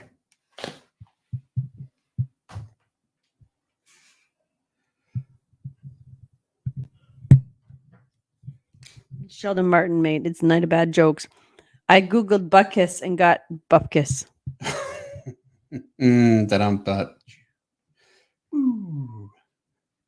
funny. I'm really trying to get all of these guys. I've got a bunch of zombies here. I'd love to be able to do more with them, but we only have so much time. So I'm just kind of roughing in some stuff and see what we get out of it. Dave Dan DeSanto says the Windex effect will only work if you gesso the board first. Oh, see, this is the stuff I don't know. Thank you, Dan. And Eric confessed, Dan DeSantos, we are naughty and never gesso the board. Yeah. Okay. Well, we will now. There you go. Okay. Because yeah, it totally didn't work. See, and this is why, like, you guys all know, and I've said this a few times, Dan DeSantos is an incredible painter with oil, acrylic, computer even, and also a very, very accomplished illustrator. Multiple, could I say hundreds? I would think hundreds of novel covers, and yeah. Anyway, he knows what he's talking about. So, and he's been helping Eric and I kind of learn a little bit over the last little while, and we're very much hoping we can get him to come on the channel. It doesn't matter if it's a summer. I don't care. I will drop everything. If it's September, if it's October, it doesn't matter. Whenever. You can give me a day's notice. I'll stop and we'll do it. Alessandro Kreppel has a super chat for $5. Dave, in my studies, I found out the position of the shoulder and clavicle make the figures more dynamic, but it's not easy. Any advice to get better? The position of the shoulder. Yeah. Yeah, you know what? Okay, so it's like a hinge, right? So you got your um here's your figure, you know. I've got an opening for where my arm comes in. Here's my chest, might be a little bit short. And then because I tend to puff out the chest, I'm always up like this, so my head's here. And it you don't really see as much above there as you can. You know, ultimately, it really doesn't matter whether you do or not, because it's not the point of what we're doing here. So here we go. Very poorly drawn, I know. But the point is that if my arm's down, that's where it sits and it's fine. If I want to raise my arm and I do this, and this is like an action figure, I'm going to leave my ball there, and my arm is going to come out from that ball and try and finish out the anatomy. It's going to look bad. And you can see that it looks bad. And I see this done all the time. Here, I'll do the same thing with the other arm. I'm going to raise that arm too. And it does not look right. And it's because you have to lift the clavicle. So really the secret to it is when I do it, I could say, okay, you can call this a hinge and hinge that up and the whole thing. I don't actually do that. I've got my my chest here. I know that it lifts, and so I'm going to lift my arm higher and connect it higher, and then I'll just connect my clavicle to it, and this also stretches. So it's going to be more like this, and this is more how I would actually approach it. Instead of showing you like this whole hinge model and the whole thing, that's how I would really do it, just like this. So there you go. And you can obviously, here's my head. If I have arms that are, you know, up over my head like this, you know, here's a hand, here's a, you know, I'll keep this simple, but here's my chest. And I'm not going to move anything there. I'm just going to draw that as a chest shape. My arms are all the way up here. And so my clavicle, I'm just going to join it to where I've got my arms. And my chest bottom is here. It actually thins it to the point, like it makes my what's your chest muscle called, Meredith? Pectoral. Thank you. Yeah, it makes your pectorals incredibly thin, like this. And you end up being able to see a lot more of your lats. And so then it looks right. So that's the way that I actually approach it. Rather, like I don't draw a hinge and do all that stuff. So I do hope that's helpful. It's a fairly easy thing when you get the hang of it, but it can be a real problem to get comfortable. And like so many things, I wish I could say, here's a hard and fast rule. It is right here. It's a little tough to do that. All right.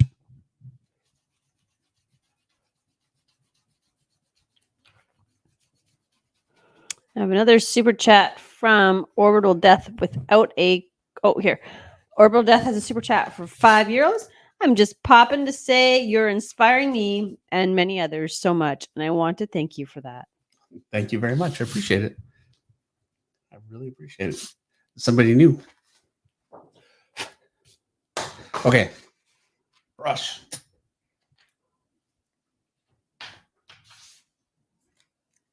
So I'm going to light her from here because I want to cast a shadow along the shallow side of her face instead of having to cast a shadow all down over that shoulder. And also so you can cover up the weight placed on her face that you messed up. Well, I would have been able to cover that either way. But it really does make the shadow much easier to do. And because the face is the most important thing for me, I'm planning my lighting to make the face and that area the easiest to do. And then I'll just, fight it if it's a problem somewhere else. I always do it that way.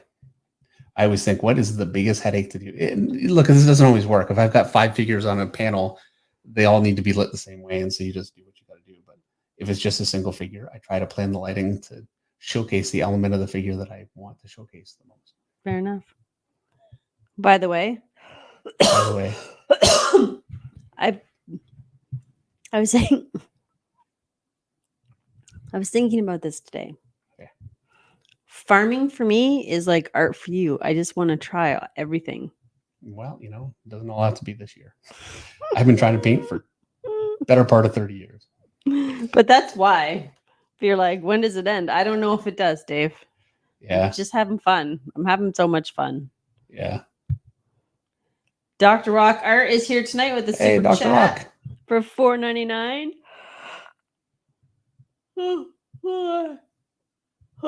Dr. Rock says, hi, glad to see you up and running, Dave. Which style is the most wanted one at the moment when it comes to big publishers? And great drawing as usual. You the best. Okay. Well, thank you, Dr. Rock, by the way. Okay, look, I'm not qualified to answer that any more than you guys are, in my opinion. I'll give you my opinion on what I think is the most attractive to publishers right now, and that is Dan Mora, I think, and Jorge Jimenez are, to me, the style setters, like the trendsetters with style right now. I think Sean Murphy. Dave, Gordon your Murphy mic's not working well. It says Simon Kucher. It's coming up on the thing. Sorry, Simon. I don't know. Yeah, I don't know how to fix it. I'm sorry. I hope it works well enough. But yeah, what you have to do is look at what publishers are publishing. Decide what kind of work you want to do. If you want to be an artist working on the big titles, Batman, X-Men, those kind of things, you need to look at the kind of art that they're publishing on those titles currently. Bearing in mind that, let's say, Brandon Peterson, for instance, and I started as a Mark Silvestri clone, so Brandon, please don't be upset, but he started out really doing a lot of Jim Lee kind of work. That was his big thing, and he got work on X-Men doing that, and it worked really well for him. And then he really found his own style. It did not take him long at all. He got into Michael Golden and some different things, and it really, it's turned into something. He's been experimenting with his style for years and years, and he has, I think, an iconic style of his own. It's very recognizable to me right away, and it's nothing like what he was drawing when he first started. So, if you decide you want to draw like Jorge Jimenez, for instance, none of that is ever a locked-in thing, and I do recommend you look at what is being published and let that inform your choices. I certainly did when I wanted to break into comics. I had it easy in the sense that Image Comics was what made me want to work in comics. When I saw that stuff, I thought, this is what I want to do. It just blew me away, and that was the popular style at the time. So trying to work on that style worked out well for me. It's much harder. Like, for instance, if you are a big fan of John Buscema, we did John Buscema as the book of the week a few weeks ago. I'm a massive fan. But if you really lean into that style, it's a bit of an old-fashioned style as far as, getting work is concerned. Then it's harsh to say that, and I hope it doesn't sound like disrespect to John Buscema's work. But the fact is that it does make things more difficult when your look seems a little more dated. And I know Walt Simonson actually said he feels unqualified to teach, because Walt Simonson, by the way, one of Marvel's most popular and best artists, one of my favorites from the 70s, 80s still. And he's absolutely incredible, a great storyteller, very dynamic figures, a huge influence on Mark Silvestri and me. Anyway, I could go on, but he feels like because his work is not really the kind of work that's being published now, he feels like he's not qualified to teach people how to do the job. And I think he is completely wrong. Not to question, one of the legends of the business, but I think he has so much to offer. And you have to look at it this way. I think there are foundational elements to the job, and then there are stylistic elements. An artist like Walt Simonson, he's going to be able to teach you the foundational elements, storytelling, and composition and figure dynamics, and all of these incredibly important things, the most foundational important things the things that will separate you from other artists out there, as well as you could possibly learn from anyone. And then if you want to take some of the style, by the way, Jorge Jimenez and Dan Moore and those guys are talking about are also, they're phenomenal artists and they have great foundation, but I don't think you need to learn that exclusively from them. You can learn it from an older artist and still incorporate it with more modern style. There you go. Meredith fell asleep. Sorry. I just talk. You need to shut me up. No, it's fine. I think maybe your mic is doing what my mic was doing. Like it's going in and out. It's fine. No, it's not a big. Really? It's just because you're just like volume is dipping. Here. You know what? Hang on. I'm gonna try something.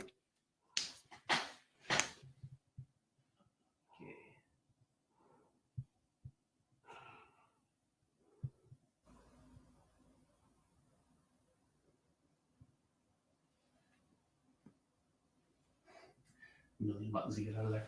Okay, so what I did is got rid of all the audio processing, like gets rid of any kind of sound cancellation or anything like that. Hopefully that will do it. So if I sound like a weird chipmunk now, that's my actual voice. You're welcome. No, it's some people thought the sound was fine. Some people thought the volume was up and down. Whenever you got quiet, it went quiet, kind of thing. Yeah, well, and also I tend to be a quiet talker. I try to fight it, but especially when I'm thinking.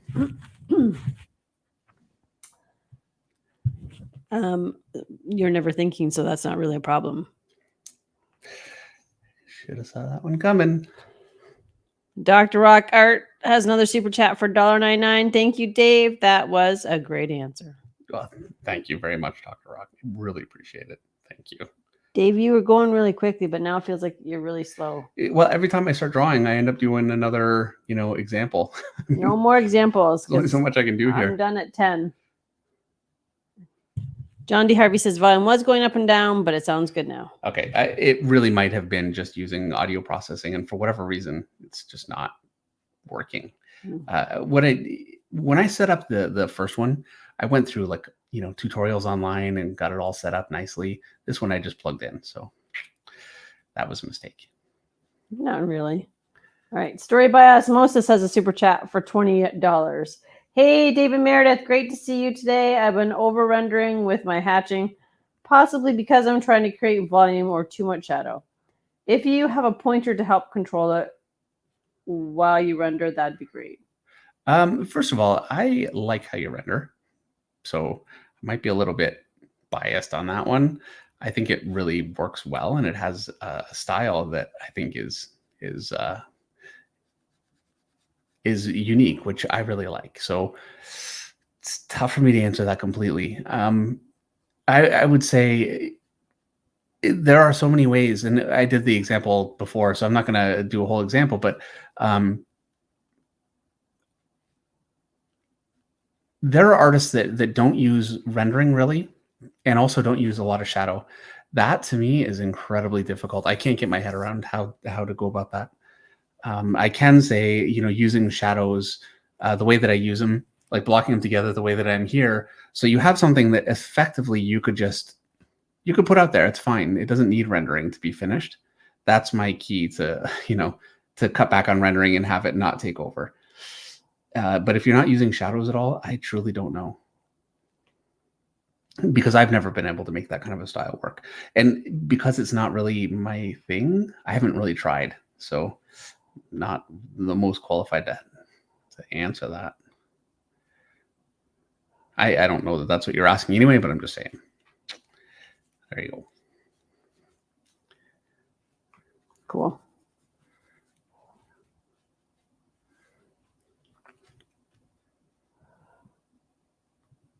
So Vincent Houston has a question. So how do you draw in your own style, but at the same time drawing what style the publisher wants? Well, the hard, cold answer to that is you don't. You really want me to be totally honest with you?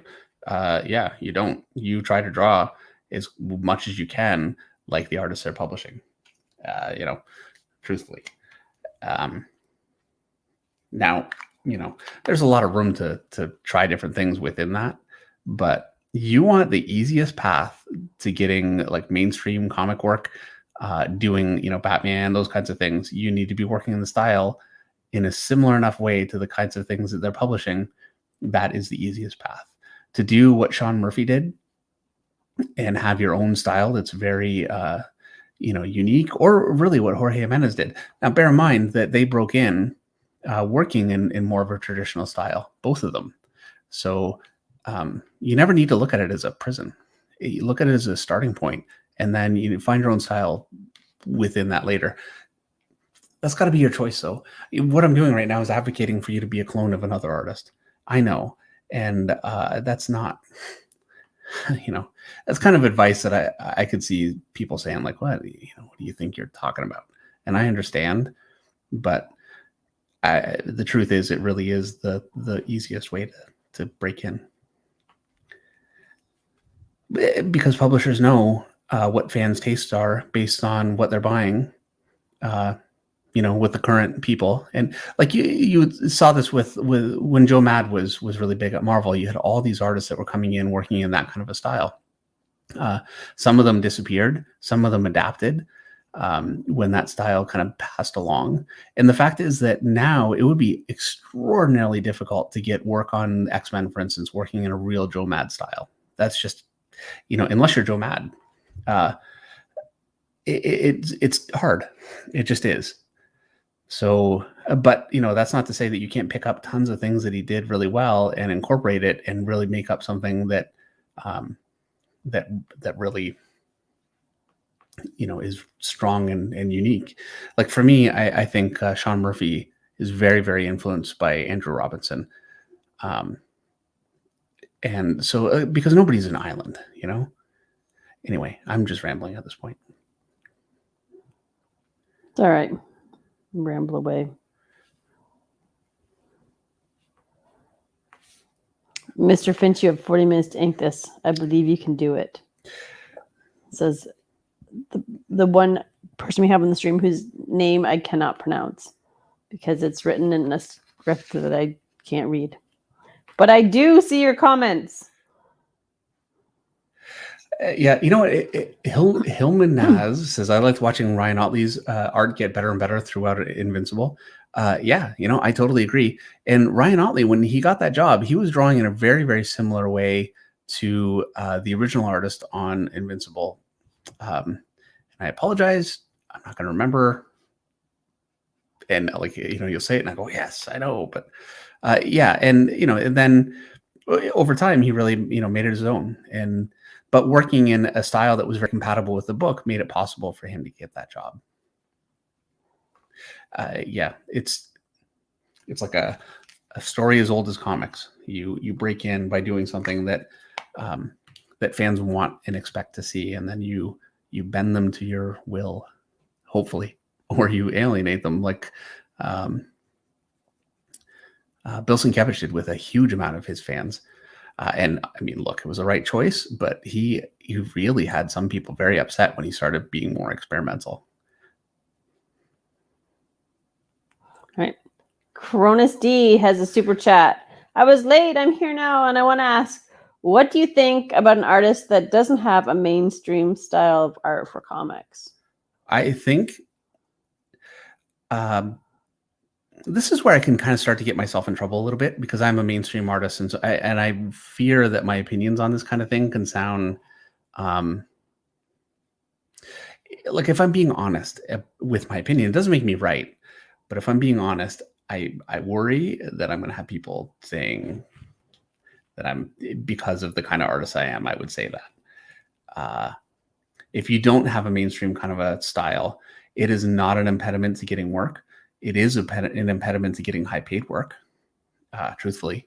Like there used to be Vertigo, and some of the greatest artists, some artists I think are absolutely geniuses, were doing Vertigo work.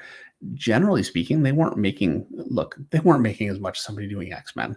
It's not fair, but it's the truth. So you do have to know that, yeah, there are places for you if you work in a style that's more creative and kind of outside the norm. there is a place for you, but the sacrifice you are likely to make, it's not guaranteed for sure, but you are likely to make a sacrifice in pay.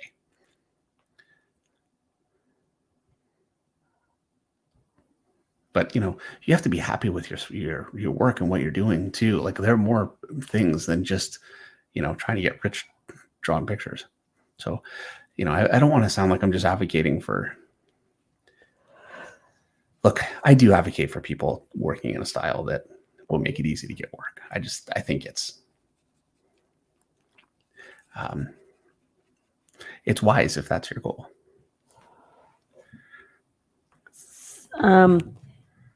Steisman Kudransky, do you know who that is?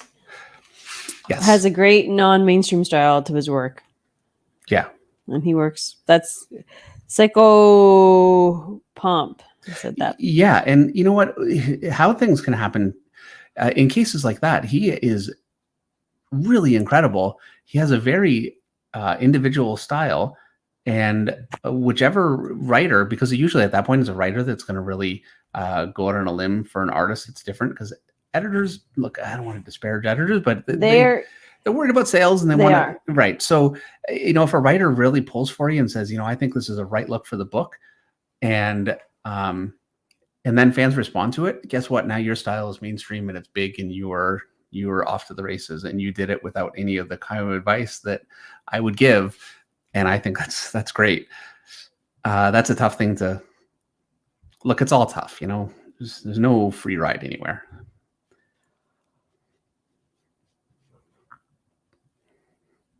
Pardon me for the yawn.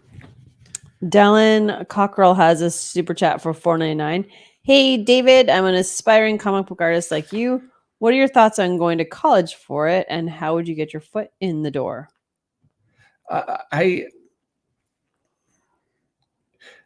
don't know. Going to college for comic art is, in terms of getting work, I think largely a waste of time. There's the Kubert School, and publishers will actually go and check out Kubert School students. So it's, to say it's a waste of time is unfair, because that's, there's Kubert School, but generally no publisher cares about your education whatsoever. So it actually won't help you at all. Where it will help is you'll learn skills that you can, take further into your career. You can also learn those skills on your own. My opinion, unless you're going to Art Center in Pasadena, or a comparable level of high quality art school, the kind of school that you're going to get a teacher like Mike Butkus, I think you're better off going to business school. And really for comic art, because you're working with a pencil, there's truly no reason why you can't learn how to do it on your own and then fight with it after. But look, Dan DeSantos went to art school. And, if ever there's a testament to, but he's also incredibly talented, like, could Dan have done it without going to art school? And I'm going to say, yeah, I think he could have. So I don't know. And I didn't go to school. So, I'm a little biased that way. Also, most comic artists I know didn't go to school. It's not just me. It's very common. And when I say didn't go to school, I don't mean not at all. I just mean, didn't go to learn comic art. Right. And it's a lot of money to go to an art school. So you really want to think about that, if it's actually going to be a worthwhile investment for something that, look, if you're going to make it, you need to be dedicated to learning on your own. You need to be a student of the medium, and I'm going to just make that dark. And no school can make you do that. They can. The work that you need to do to pass a course is not the work that you're going to need to do to learn how to truly get the skills to do this job. And so, if you think that, hey, I did okay in school and I got good marks, it does not matter. All right. Next super chat comes from Allison McGlone for $4.99. Allison says, my style is definitely not mainstream. And if I wanted to go mainstream, I tend to look like Todd McFarlane and Mike Turner. Yeah, that's not a bad way to look. Absolutely. And Allison, you have a very anime influence style, but it's certainly not the only influence, but it's definitely an influence that's in there. And that is a very, very popular style. right now, do I think it would get you work on Batman? No, but it's not necessarily what you're going for. I think that, look, manga and anime are killing American comics right now. So, is working in that style necessarily so bad? I don't think so. Sokol has a super chat for $5. Good evening. Looking to buy books to learn oil painting. Any suggestions for mechanical design? Also, any books that can aid learning pulp like McGinnis? Pulp like McGinnis. Oh, so I've got the book. One of my favorite books. Okay, and when you said McGinnis, I'm thinking Ed McGinnis, and now I know who you mean. I'm so bad with names. Okay, my opinion, the best book for oil painting is probably Norman Rockwell's Rockwell on Rockwell. And it really accurately describes his whole illustration process. It's a great, great book. Really, though, if you want to learn how to oil paint effectively, there is a blog with tutorials and information out there that will give you everything that you need to know, really clearly explained. It's Muddy Colors. I really recommend you go by there. That's actually, I keep plugging Dan. This is Dan DeSantos, but the thing is, Dan DeSantos he's one of the best, and he's a huge student of the medium. I couldn't recommend something better.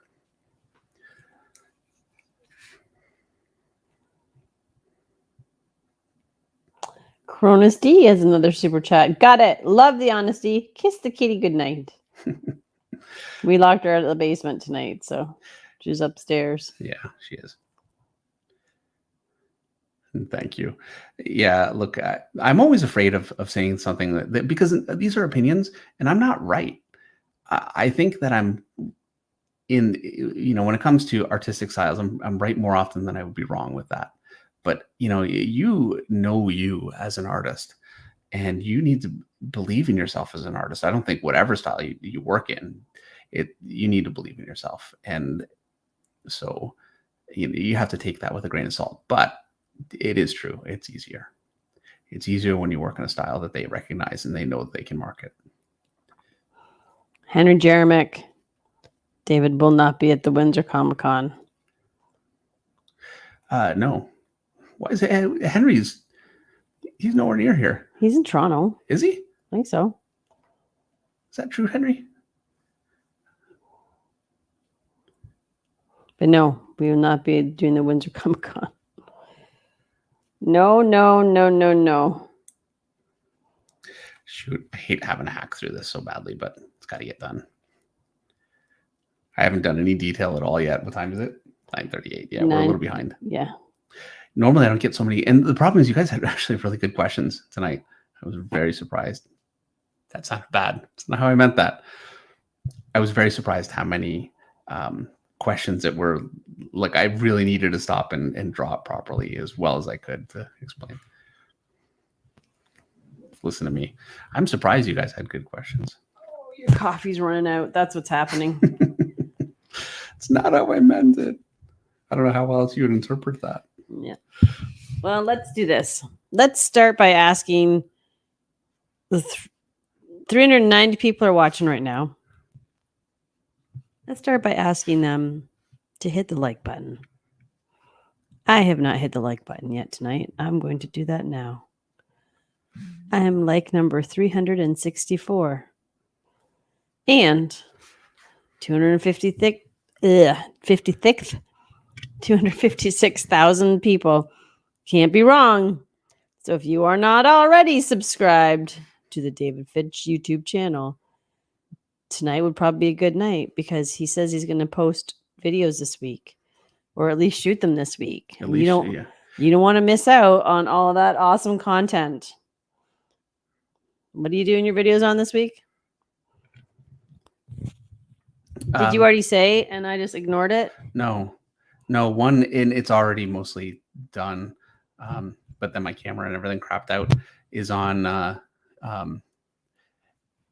it's on how to draw all the muscles in the neck, like all through here, connecting to the shoulder. But it's it's a something that I found I was kind of struggling with. So I want to like it goes all into that, and but it's also me studying it. I looked at some good sculpts and some different things, because I'm trying to learn it myself again, or relearn it, or shore up what I didn't know. And I wanted to. The video is that bit of anatomy, but also I really wanted to talk about the way that I study. So it's kind of a dual purpose video. Beautiful. And Henry is correcting me. Meredith, I do not live in Toronto. I live in Southwest Ontario at a secret location, the Bad Penny Cave. See, there you go. Man, years ago. I'll never live it down. No. Did you get? Yeah. Muriel Fleur says, I subbed and liked. Thank you, Muriel. Yes, thank you very much.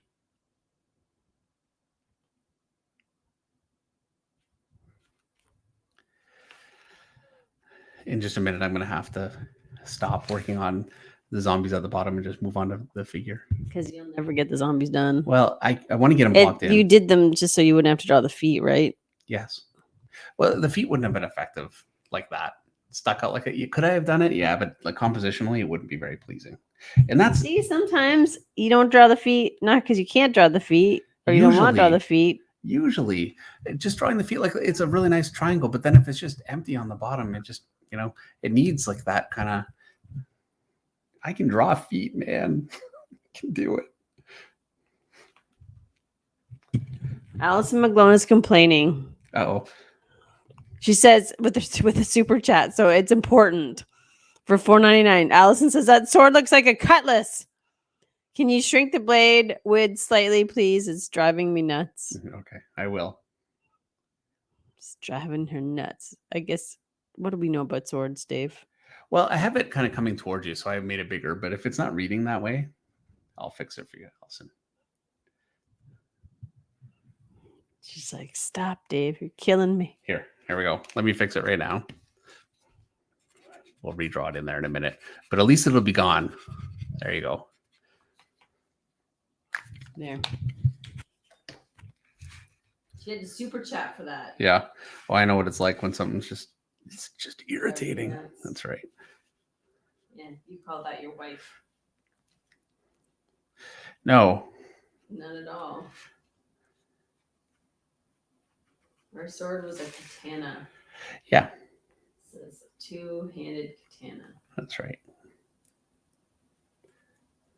And Allison said she spent 20 years learning how to fight with a katana, so Allison would know what she's speaking. Yeah, there you go. I've never even held a katana, so I'm fixing it. Fix it for the expert. That's right.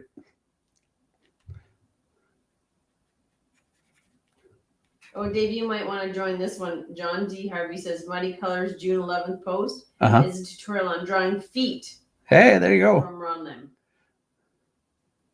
All right. Wayne Blackman has a super chat for $5. I'm walking and listening on my smartphone. Thank you guys. Much love. Thank you, Wayne. Thank you for taking us on your walk with you. It's the only exercise Dave's going to get tonight. That's true. Apparently, Vincent Houston says, Jim Lee says, nobody cared about the feet, so why would we draw it? And Did Jim actually say that? Not that I heard. Oh, look, sure, why not? I don't know. But yeah, nobody does care about the feet. And they also really can just make an empty composition. Arthur Adams does shots like that so nicely. So whatever, it can be done, but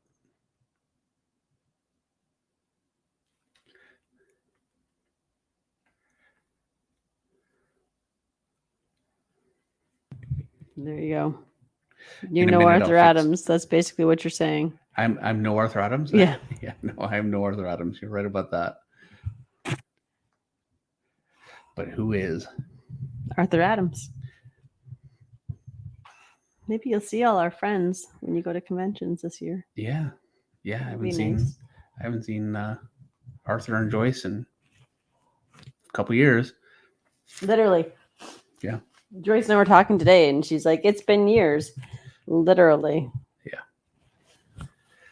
Yeah, see, I haven't even, I don't talk to Arthur Adams online, so just talk to him. That's the thing. Women are more likely to actually keep up.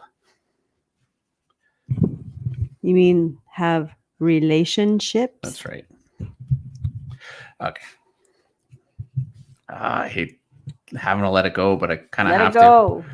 Or I'll start singing. And I can't sing that song because that is a super copyrighted song. I'm going to let it go there and start doing my... It's 9:46. You got 15. Oh, here we go. Go, Dave, go. You can do it. We have faith in you. You can do it.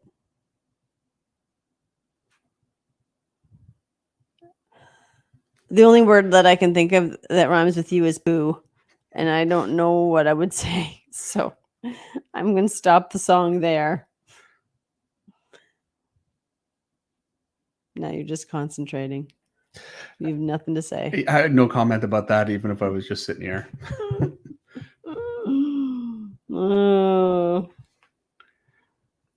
I hate to be loose like this, but...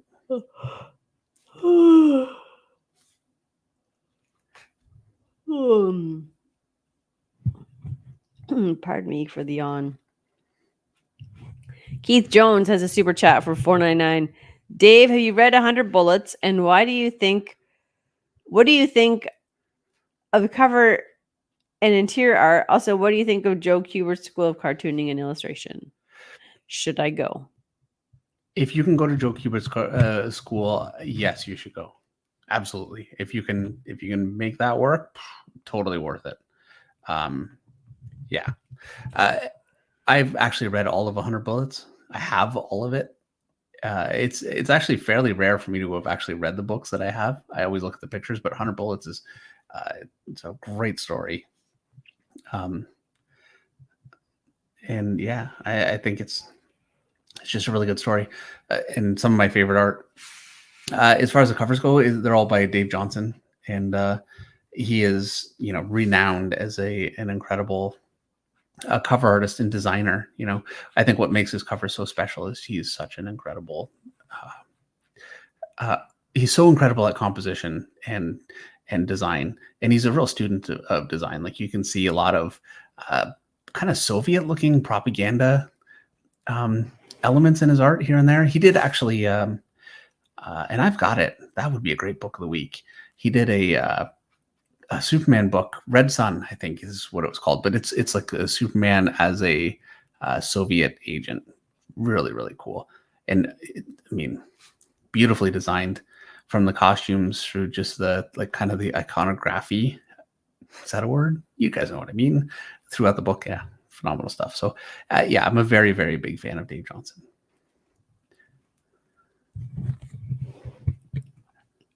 All right. And by the way, he did the designs for Ben 10. You guys remember Ben 10? That was Dave Johnson. Henry Jeremick lives close to us, Dave. We have to move. There you go. He said, don't be worried or scared. But now I am. I am afraid.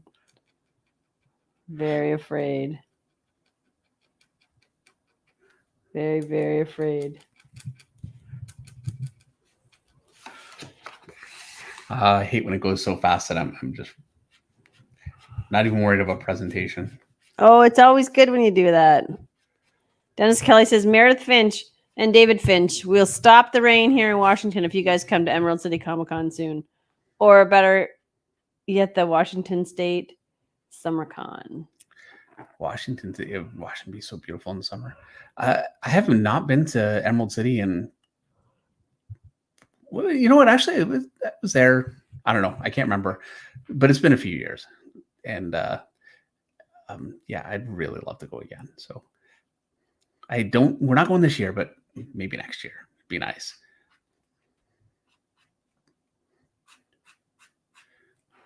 Oh, Lance DeBoyer totally sold out Henry. They live in Sarnia. We're safe. We're safe. I've been to Sarnia. Sarnia is a place you only go to by mistake. Yeah, because you took the wrong way on the 401. I know it's not true. You could say the same thing, but where we are. But so You there's. thought you were on the 401, but you got on the 402 I was on the instead. 402. I ended up in Sarnia before I figured it out, and that's not a short trip. No, Dave has actually done that. He's not kidding. Yeah. Yeah. So when I say you go there by mistake, I just mean I did that. Yeah, Dave did that. But that's not the only wrong turn he's taken. No, I ended up in Hamilton the same way before. Yep. He was coming home from Toronto and ended up in Pickering. That's totally the opposite direction. Oh yeah, you remember that? I do remember that. Yeah. Yeah, you. Thankfully, I was not in the car that day. Yep, Meredith called. I was in a restaurant when I finally realized how far I had gone the wrong direction from Toronto, the opposite direction to home. I thought, I'm hungry. I just need to get out of the car and take a break. So I stopped at a restaurant and got a burger and then turned back around, went home. What a mess. I think it took me about 6 hours. It's a 4-hour trip. Yeah. Yeah, you're pretty far out there. Yeah. God love you. Sense of direction was not in your list of strengths. No. Also, I'm really just not thinking about it. I'm like totally on autopilot, especially after a convention. Like you get burnt, and I'm just in my head.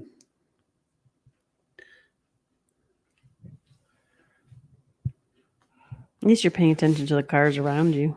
Yep. All right. Do you think we can get to 500 likes before you finish this in the next 8 minutes? We're at 471. Are you asking me if we can do it? 473.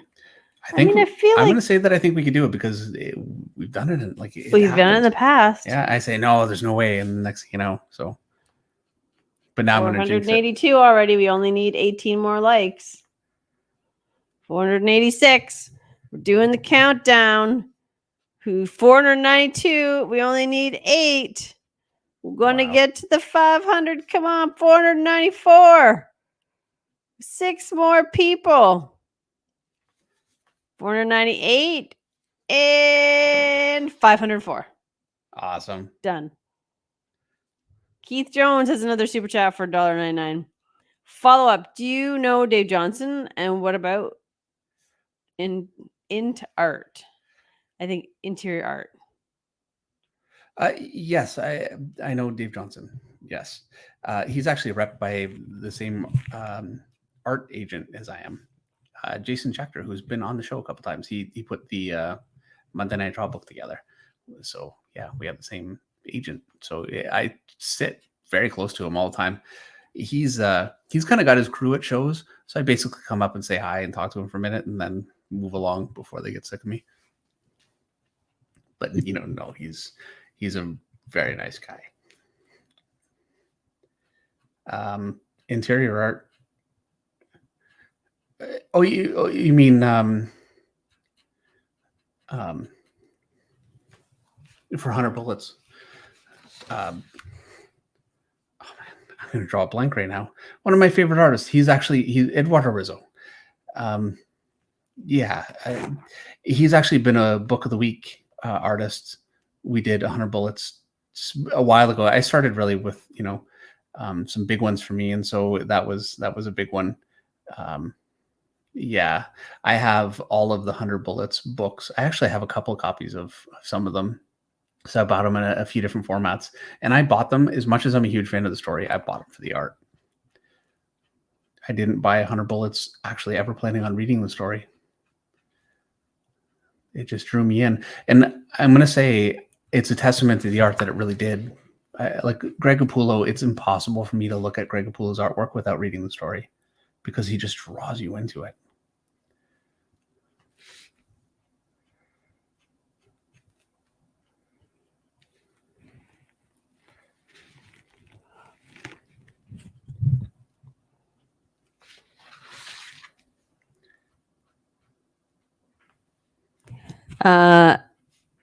Tepoli wants to know if I am also left-handed like David.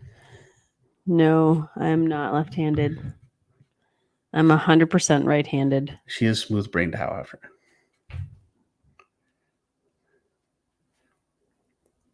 What?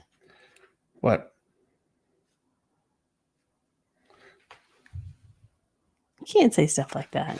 No? No.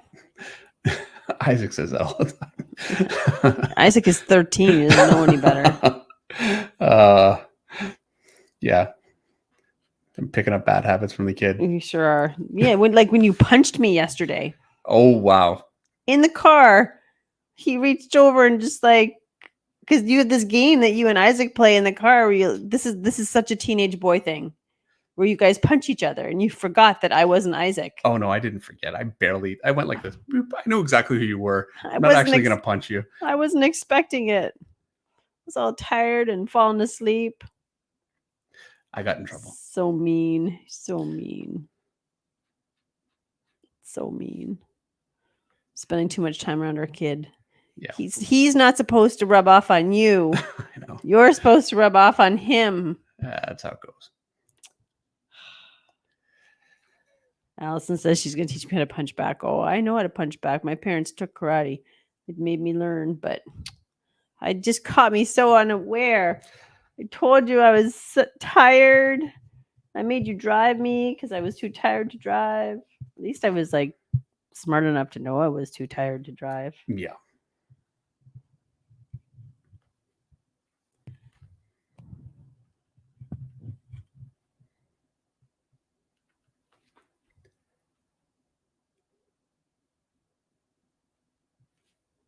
All right. Hold on. Mora wants to know, who would you recommend for fight scenes? John Buscema, I think would be a top one.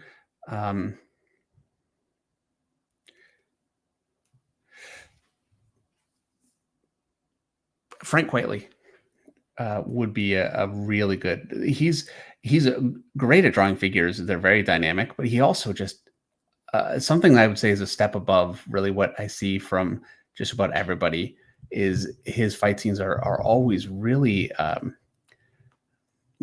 unique and interesting, but they're also like just choreographed in a really, really well thought out way. Something like just beyond what you're not going to see, punch and then the guy falls back and then the other arm punches, like the standard things that you would expect to see. He just doesn't do.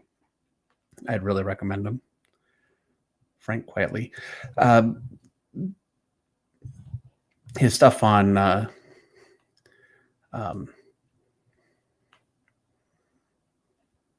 Authority. Is that right? Oh, I'm just drawing a blank. No, Storm. Whatever. I'm trying to draw so fast right now, I can't think. All right. Well, I'll just talk.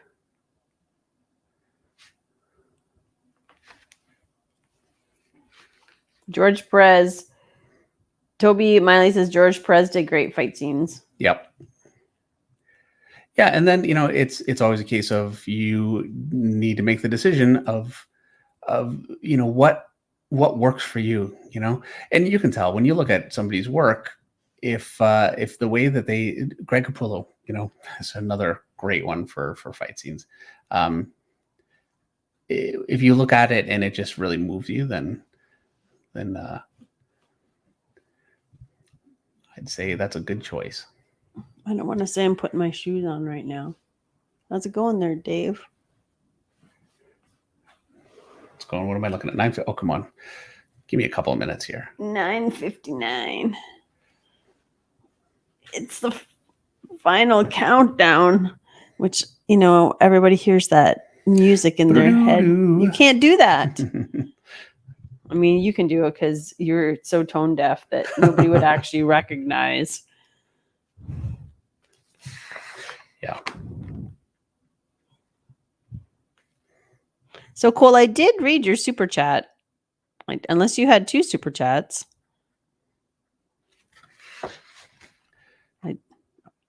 I did miss that one. And second one. So Cole wants to know what you use for inking. This is the one that I'm using right now. Is a Tombow. It's called a Furonasuki. I don't know what that means, but it's a Tombow, and it says, you can see Tombow Furonasuki. You can't see it. There's no way You see that? Anyway, it's a Tombow, and it's a brush pen. I use a hard tip because I don't have a lot of hand control. My brush is a Pentel. You just type in Pentel brush pen into Amazon or Jet Pens, and you want to make sure that you get the gray handle. It's detachable. It actually detaches. I'm tightening, but it loosens. It's like plumbing. It goes the other way for some reason. Anyway, I use a Uniposca for a white. I've got a bunch of different sizes. It's good because it's like a painting white, and so you can ink over it. If you let it dry, you can ink over it with anything, which is not always true about some whiteout. I use I got whiteout all over it, but this is a Micron. I use a 01. It's the only size I use. And my pencil is a 2H lead. Actually, by the way, I have upped my pencil technology. So Dan Lassard, he's a tattoo artist also, and he had some of this tape. He gave me some tattoo tape. This is what you use for your tattoo gun, and this stuff is like, it's like the Cadillac of tape for a pencil. Look at that. So yeah. All right. Keith Jones has another super chat for $1.99. Keith wants to know, does your kid draw? He does, and it's on and off what he wants to do. He doesn't draw enough, but you know what? He's 13, and like I'd like to say, you need to sit down and draw and take it seriously. And I've learned to keep my mouth shut because, you'll make them just not want to do it. But he has to take their own path. Have to take their own path and their own time. So I hope, but we'll see. But he does draw. We have 2 other boys that our oldest has special needs, so he has really his own interests, and our second oldest is in business school, and he wants to be rich. Yeah, there you go. He wants to be a real estate mogul, own some property and do that kind of thing. That's like his dream. So definitely, we have a range around here. Yeah. I would say Everett wants to be rich. Yeah. He's got a plan to be what is, by the time he's 28, he's got his plan to be ready to retire by the time he's 28. Oh, he's telling me you want to get a motorcycle too.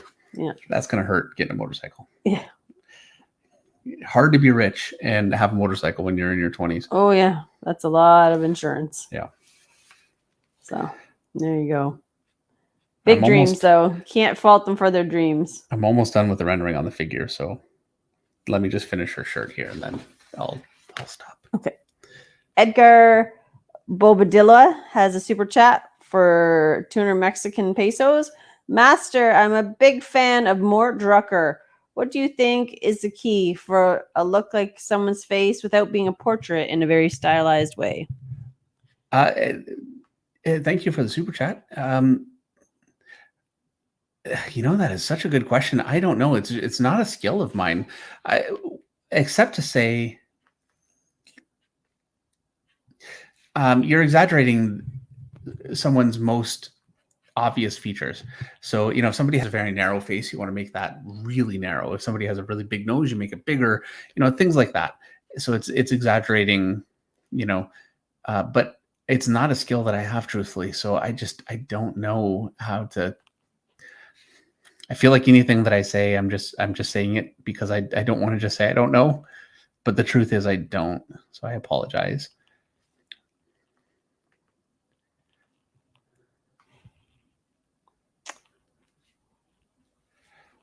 All right.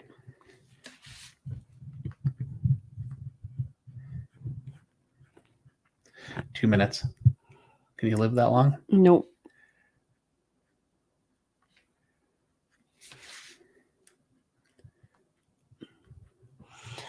I'm holding my breath.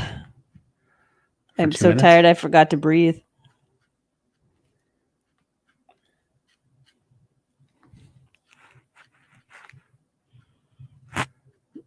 Have you seen, Vincent Houston wants to know, have you seen Ario Anindito's work?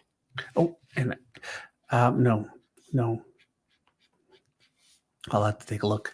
I need to finish the sword.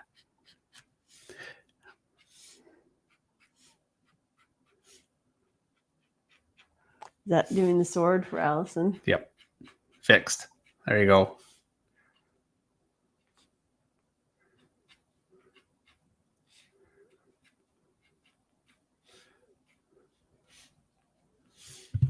Jeffrey Niffen has a super chat for $1.99. Tom Richmond has a great book for caricature. My favorite caricaturist. I follow him. We met him actually. Loopy Dave. I follow him on He's Instagram. great. Yeah, he's incredible. Yeah. If he you did a cover for Rose for me. yes, A whole series of covers for Rose for me. Yeah. The second arc had all his covers. Yeah, well, we got as many as we possibly could while we could. And yeah, if you're on Instagram, I highly recommend you look up Loopy Dave. It's Loppy Dave.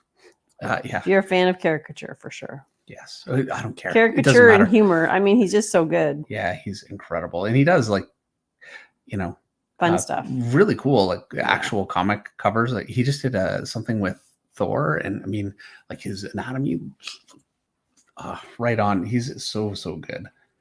Definitely recommend him.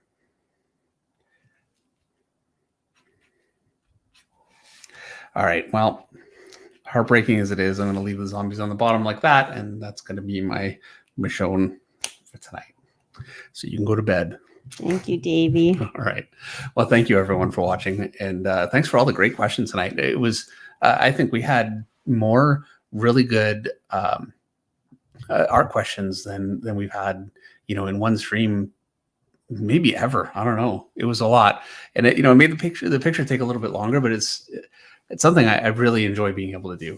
It's great, being able to just quickly respond with like the best answer that I can come up with. So hopefully they were useful. One last super chat from Sheldon Martin from $4.99. Thanks for the great stream. Thanks, Eric, Russ, Dave, and Meredith. Good night, everybody. Thank you. Yes, Eric and Russ are awesome moderators. Don't thank them enough. We don't. Excuse me. All right. Yeah. Thanks, everyone. We'll see you next week. Same time. Same time, same place. That's right. And everyone have a great week and enjoy the warm weather. We certainly are. All right. Good night, everybody. All right. Night.